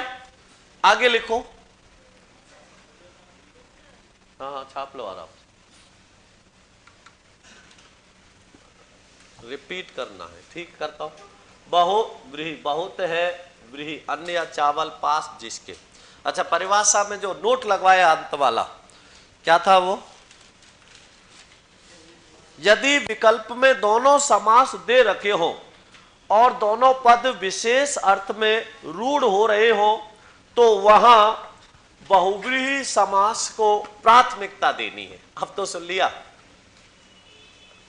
वह दिन रात मेहनत करता है, इसमें और का बोध नहीं होगा क्या?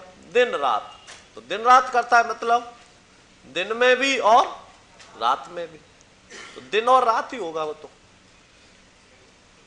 हाँ,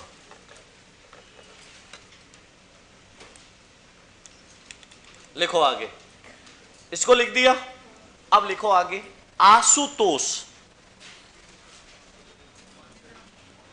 आशुतोष। आशु माने होता है शीघ्र और तोष माने होता है संतुष्ट या प्रसन्न। तो क्या करेंगे इसका? शीघ्र ही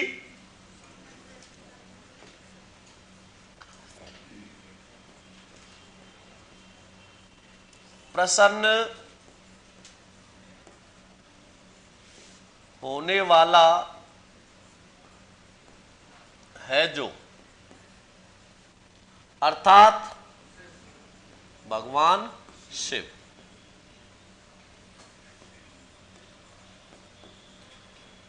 भगवान शिव एक ऐसे जो बहुत ही जल्दी प्रसन्न होते हैं और बहुत ही जल्दी रुष्ट भी होते हैं, बहुत जल्दी नाराज भी हो जाते हैं। विलोम शब्द में आने पर इसको दिन रात को दिन या रात, वैकल्पिक दिन में वैकल्पिक द्वंद्व में करेंगे। और अगर इसको वाक्य में प्रयोग किया है, जैसे वह दिन रात मेहनत करता रहता है, तो किस में आएगा? इतरेतर, दिन और रात मेहनत करता रहता है। तो ये बहुत ही जल्दी प्रसन्न भी होते, रुष्ट भी होते।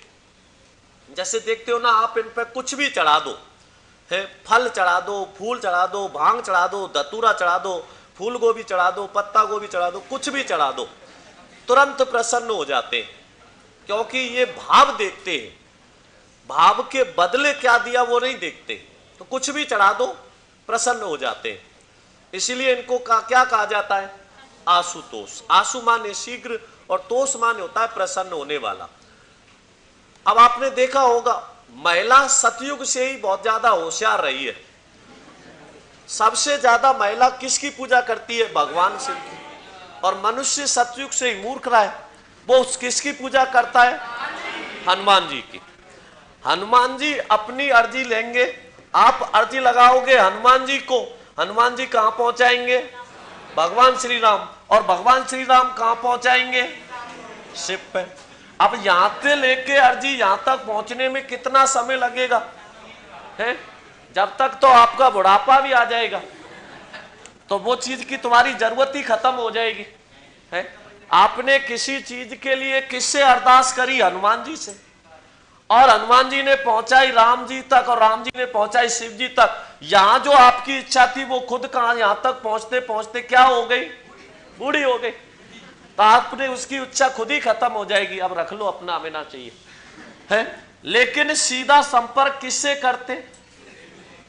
करते नहीं करते। सबसे बड़े दुर्भाग्य की बात है कि हनुमान जी से लोगाई मांग लेते हैं। जिनके पास खुद के पास नहीं है वो तुम्हें क्या देगा? फिर दूसरी चीज क्या है? भगवान शिव पे कोई काम होता है क्या? खाली बैठे रहते, खाली अपने भक्तों का देखते रहते, कौन भक्त मेरे लिए क्या कर रहा है, कितना कर रहा है, और तुरंत उनको खुश कर देते। लेकिन हनुमान जी के पास खुद के लिए समय नहीं है, वो तुम्हें क्या देंगे? तो इसलिए आज से पूजा शुरू कर दो भगवान शिव की, ठीक है ना? तुम्हारी इच्छा मने कामना पूरी हो जाएगी।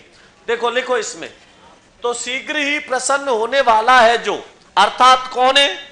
शिव है। तो आशुतोष किसको कहते हैं? भगवान शिव को कहते हैं। आगे लिखो, लंबोदर।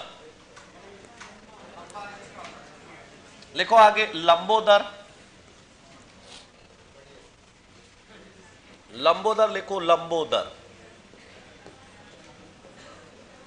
लंब धन उदर होता है, नहीं होता? तो लंबा है उदर जिसका, उदर कहते हैं पेट। लंबा है उदर जिसका, अर्थात गणेश।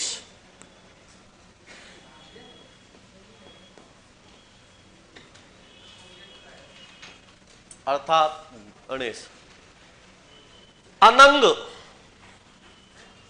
क्या लिखा? अनंग। अनंग अंगों से रहित है जो,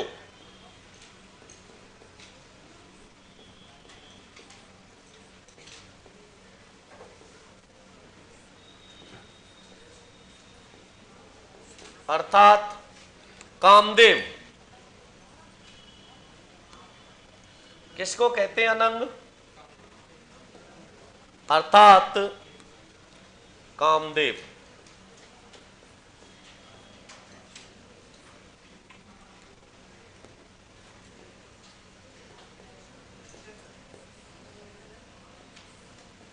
लिख दो, अनंग अंगों से रहित है जो, क्या हो जाएगा? अनंग। किसको कहते हैं? कामदेव को। छाप दिया क्या? अब आपसे पूछ ले कि अनंग शब्द में समास है और विकल्प में बहुब्री दे ही नहीं, फिर क्या करोगे? आपसे पूछा अनंग शब्द में समास है और विकल्प में क्या नहीं दे? बहुब्री नहीं दे, फिर क्या करोगे? निया तत्पुरुष समास। कौन सा? निया तत्पुरुष। अन आ रहा है, नहीं आ रहा? अन उपसर्ग है, अंग संज्ञा है, तो आएगा नहीं आएगा? निया तत्पुरुष होगा, अंगों से रहित। आगे लिखो, गुड़ाकेश। लिखो आगे, गुड़ाकेश। और ये गुड़ाकेश किससे मिलके बना है? गुड़ाका धन ईश। गुड़ाका किसको कहते हैं? गुणाका माने होता है नींद। नींद का है ईश्वर जो। नींद का है ईश्वर जो, अर्थात अरे कुंभकर्ण तो नींद का दुश्मन है, अर्थात भगवान शिव। लेकिन ध्यान रखना अर्जुन होगा। गुणाकेश किसको कहते? अर्जुन को।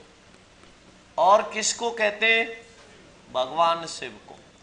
भगवान शिव तो इसलिए गुणाकेश कहलाते क्योंकि इनकी जो वेशभूषा है कैसी है? बहुत ही डरावनी। लोग इनको दिन में देख के डर जाते, इसलिए कब विचरण करते? रात्रि में। लेकिन अर्जुन को कहा जाता है गुणाकेश। नींद का है ईश्वर जो। अर्जुन ने जब धनुर्विद्या सीखी थी उस समय वर्षों तक नींद नहीं ली, इसलिए इनको क्या कहा गया? गुणाकेश। तो कुंभकर्ण तो नींद का दुश्मन है, स्वामी थोड़ी है। आगे लिखो ऋषिकेश। आगे लिखो ऋषिकेश।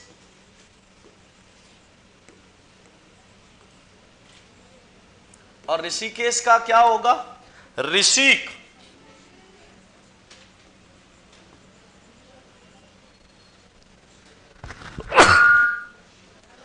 ऋषिक किसको कहते हैं? इंद्रियों को। ऋषिक किसको कहा जाता है? इंद्रियों को। ऋषिक इंद्रियों का ईश्वर है जो, अर्थात कौन है? भगवान श्री कृष्ण और विष्णु।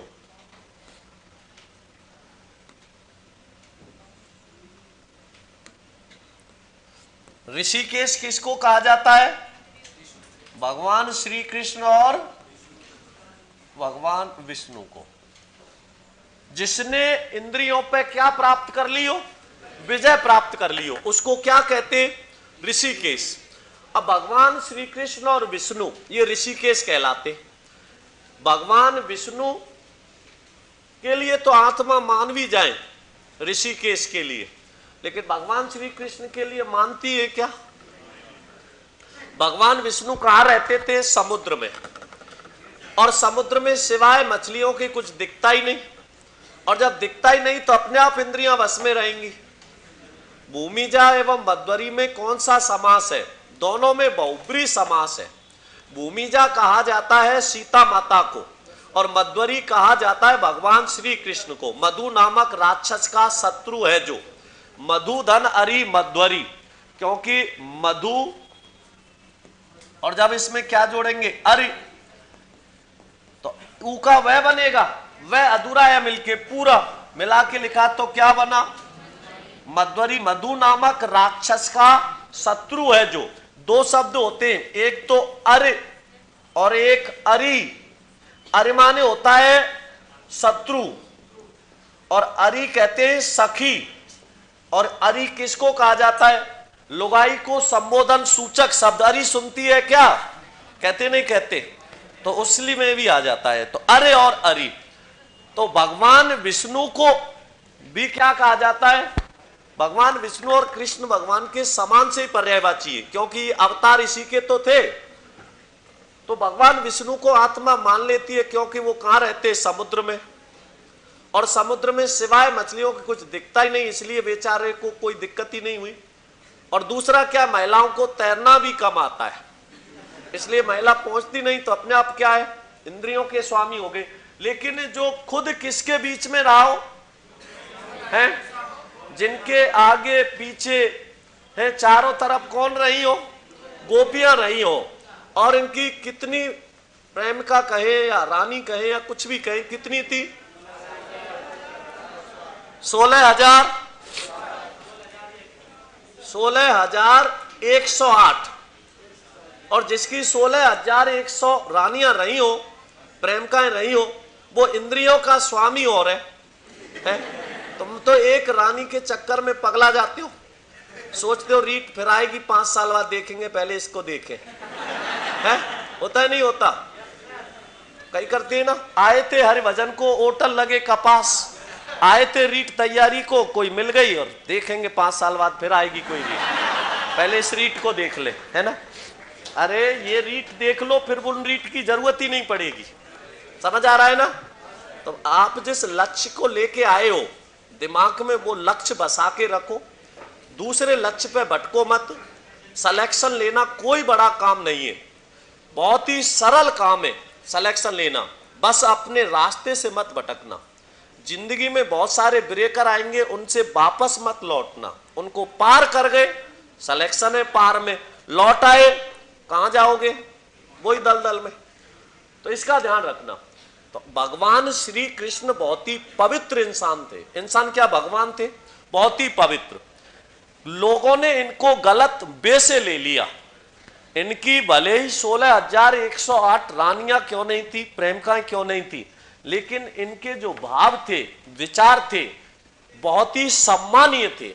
उनको बहुत ही सम्मान से देखते थे, सम्मान से रखते थे। इनकी आत्मा में कभी उनके प्रति कोई गलत भाव ही नहीं आया है। क्या हुआ? नहीं, आपके तो बिल्कुल भी नहीं है, तुम तो बड़े ऋषिकेश हो, मुझे पता है अच्छे से। अब सुनो विशेष ध्यान से, इसमें एक लड़का और एक लड़की के बीच में केवल संबंध गलत ही नहीं होता, वो एक अच्छे मित्र भी हो सकते हैं। जरूरी नहीं कि, अब मैंने देखा है आजकल की सोच इतनी खराब हो गई लोगों की, आप किसी लड़की को अपने साथ बाइक पे बिठा के ले जाओ और मार्केट में आपका मित्र आपको देख ले तो दूसरे दिन आते पूछेगा, रे कल तो किसको घुमा रहा था? कहता है नहीं कहता?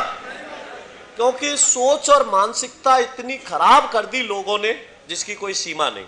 भले ही वो खुद की बहन को ही घुमा रहा हो, है तो लोगों ने सोच ही ऐसी बना ली। मैं मेरी लुगाई को लेके मैं चला गया मूवी देखने, आपको सुनाई थी ये कहानी? मैं लुगाई को लेके मूवी देखने चला गया और वहां एक लड़का और लड़की रीट के बैच के, दोनों साथ मूवी देखने गए, उस एक ही बैच के। अब मैंने क्या है कि मैं कभी इतना मुझे ध्यान ही नहीं रहता, क्योंकि कितनी शकल याद रहे, बिल्कुल ध्यान नहीं रहता। लेकिन वो दोनों लड़का और लड़की आगे की बेंच पे सबसे आगे बैठते, आपस में बातचीत करते रहते, मैं उनको टोकता रहता, तो इसलिए शकल ध्यान रही। अब वो मुझे देख के छुप रहे, मैं उनको देख के क्यों छुप रहा कि मुझे देख के ये बेचारे वापस जाएंगे, 500-700 रुपए की जो इनकी टिकट है वो नुकसान होगा। अब मैं उनको देख के चुपूं, वो मुझे देख के, कैसे भी करके मैंने सोचा मैं इनकी पहले इनको निकल जान दो, मैं पीछे जाऊंगा। अब मैं पीछे चला गया, वो दोनों चले गए कि सर तो शायद लौट गए वापस। बदकिस्मती ये थी कि उनकी सीट भी मेरे बगल में ही आई, जहां मैं मेरी लुगाई बैठे बगल में उनकी सीट। जैसे ही मैंने मोबाइल को ऑन करके लाइट जला के देखा, वो दोनों ही बैठे। अब क्या हो, फिर मैं वापस हटके 2-3 सीट पीछे जाके बैठा, तब जाके वो मूवी देखी। तब के बाद मैंने कसम खा ली कि लुगाई के साथ कभी मूवी देखनी ही नहीं। तो ये बार में बेचारे बहुत नुकसान हो जाता है। तो जरूरी नहीं होता कि एक लड़का और लड़की के बीच में संबंध गलती हो, एक अच्छे मित्र हो सकते हैं, भाई बहन भी हो सकते हैं, कुछ भी हो सकता है, लेकिन लोगों की मानसिकता खराब है। और यही मानसिकता खराब किसके प्रति? भगवान श्री कृष्ण के। भगवान श्री कृष्ण की आत्मा बहुत ही पवित्र थी, पाक साफ थी, इसीलिए इनको क्या कहा गया? ऋषिकेश। इतनी सारी रानियां पटरानियां होते हुए भी इन्होंने अपनी इंद्रियों को किस में रखा? बस में रखा, इसलिए इनको क्या कहा गया? ऋषिकेश। आगे लिखो नकटा, आगे लिखो नकटा। और नकटा में लिखो कटी हुई है नाक जिसकी, कटी हुई है नाक जिसकी। किसके लिए रूढ़ हो गया?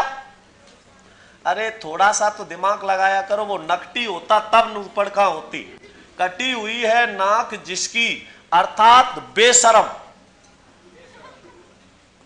नकटा पुरुष हो सकता है, स्त्री होगी क्या? सुपड़ कहां होती? कब? जब नकटी आता। तो क्या होगा इसका? बेशरम। कई बार कहते हो बड़ा ही नकटा आदमी है? 3 बार ब्लॉक कर दिया फिर भी पता नहीं किस किस नंबर से कॉल कर रहा है। तो वो क्या है? बेशरम। तो कटी हुई है नाक जिसकी, अर्थात बेशरम। ऊट पटांग, बोलो है क्या? कामारी, कामारी,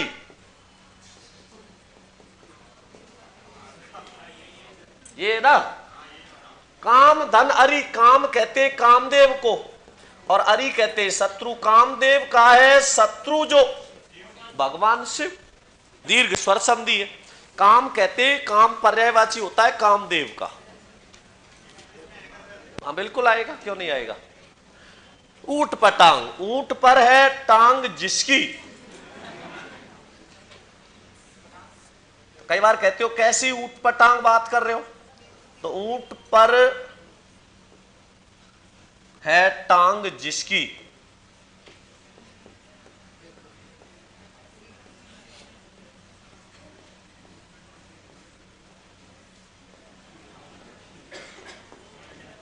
अर्थात ऊंट पर है टांग जिसकी, अर्थात बेतुका।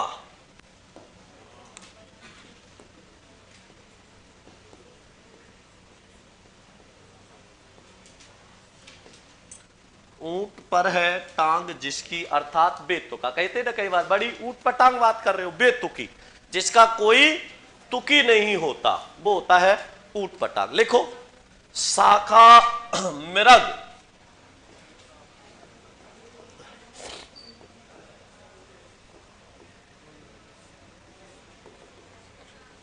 शाखा मृग, शाखाओं का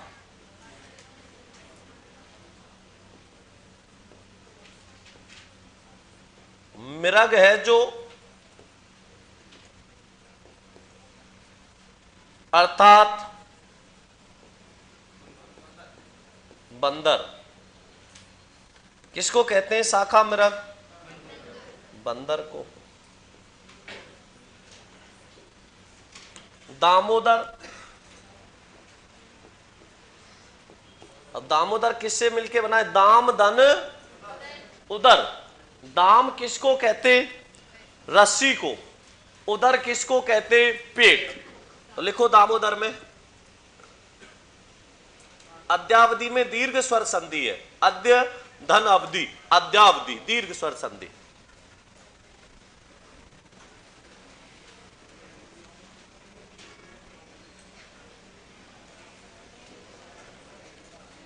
लिखो आगे, लिख दिया दामोदर।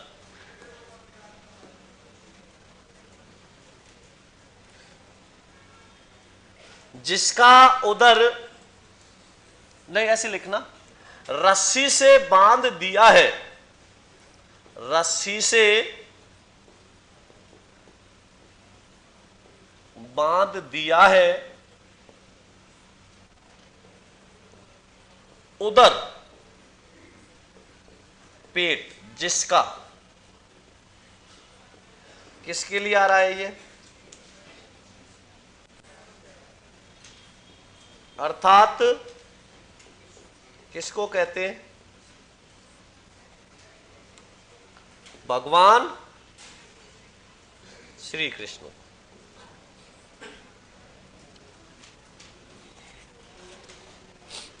लिखो आगे,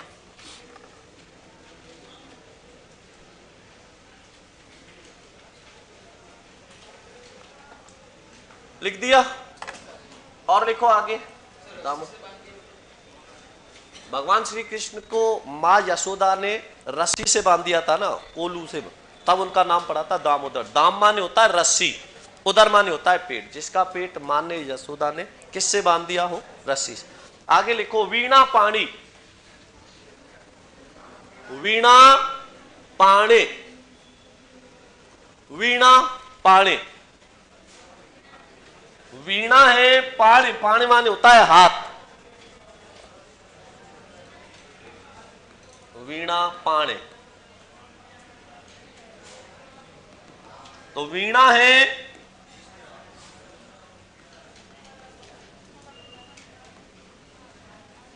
पाणी, पाणी मतलब हाथ होता है ना, पाणी ग्रहण संस्कार, हाथ में जिसके,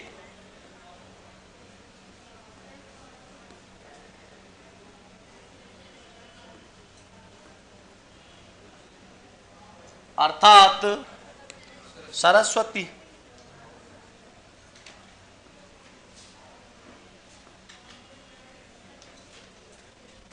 आगे लिखो पृथ्वी,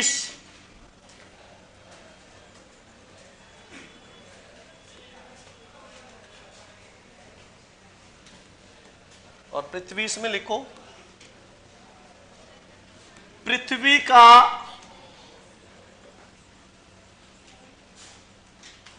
पृथ्वी का ईश मतलब स्वामी है जो, अर्थात किसके लिए रूढ़ हो गया? राजा।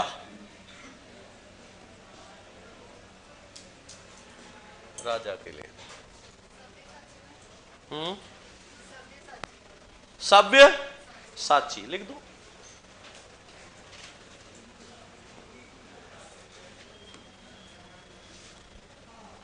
सभ्य साची।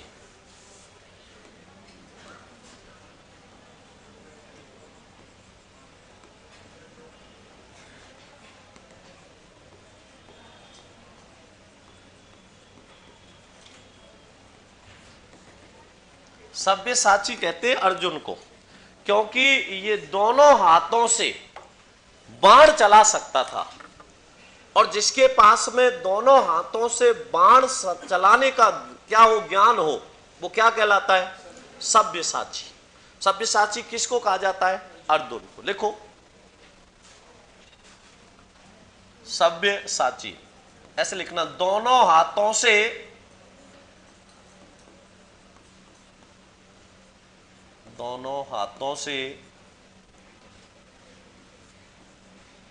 बाण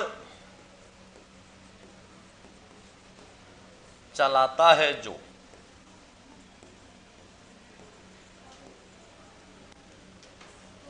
चलाता है लिखने के बाद में ऐसे लिखना, दोनों हाथों से बाण चलाता है जो, अर्थात ऐसे करना, अथवा लिखना ऐसे करके, अथवा दोनों हाथों से बाण चलाता है जो, या फिर कैसे लिखोगे? अथवा दोनों हाथों से निशाना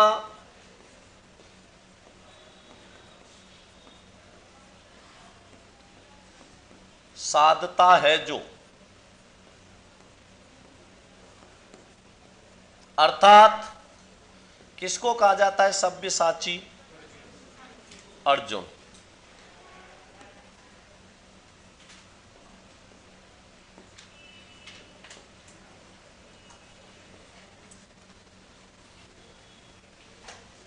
आप दो।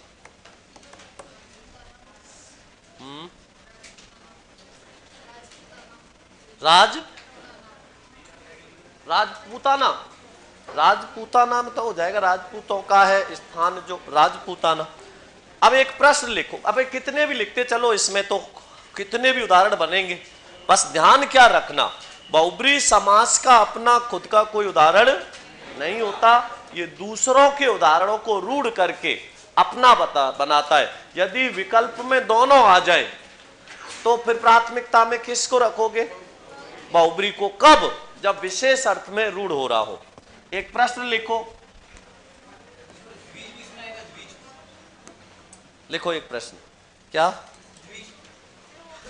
दो बार है जन्म होता जिसका, वह है ब्राह्मण दांत, तो ब्राह्मण और दांत के लिए आ जाता है। लिखो अभी एक प्रश्न लिखो,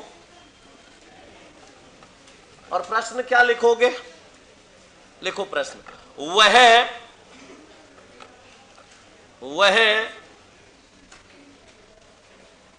राम नाम का पीतांबर,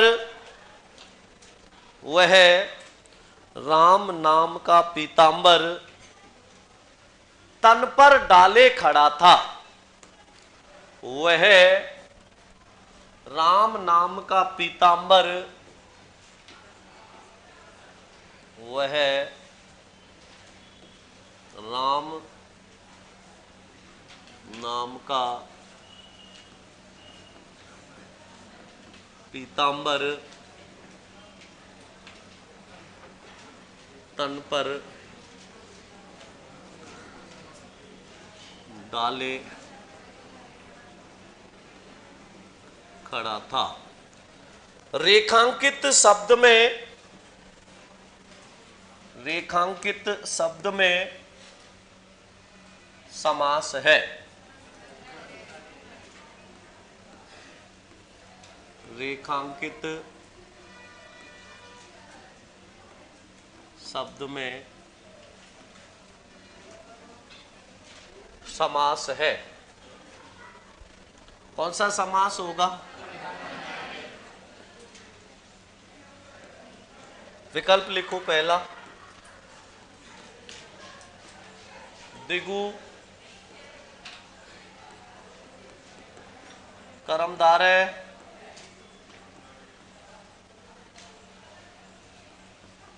तत्पुरुष और बहुव्रीहि। कौन सा होगा? क्योंकि जो राम नाम का पीतांबर तन पर डाले खड़ा होगा कोई व्यक्ति होगा, है, भगवान थोड़ी होगा वो। भगवान श्री कृष्ण या विष्णु इस कलयुग में दिखेंगे क्या? नहीं दिखेंगे। आगे लिखो, वह भगवान पीतांबर की पूजा कर रही थी, वह भगवान पीतांबर की पूजा कर रही थी।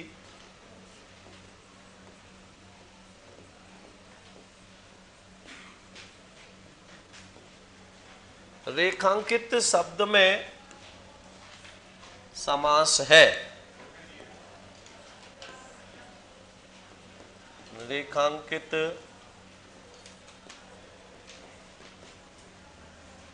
शब्द में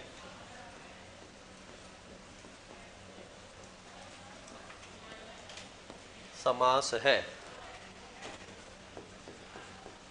दिगु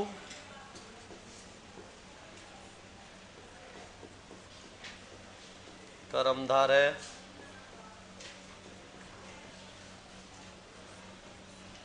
तत्पुरुष और बहुव्रीहि। अब क्या होगा? बहुव्रीहि होगा, नहीं होगा? तो यहां कौन सा समास हो गया? बहुव्रीहि समास हो गया। दोनों पद मिलके जब किसी तीसरे के लिए रूढ़ हो जाए तो समास में कोई कंफ्यूजन तो नहीं है, समझ आ गया? रात को 9 बजे समास के भी प्रश्न होंगे, संधि के भी होंगे। यूपी उत्कर्ष पे जो क्लास है उसको देखना, प्रैक्टिस हो जाएगी इस बहाने। बहुत बहुत धन्यवाद।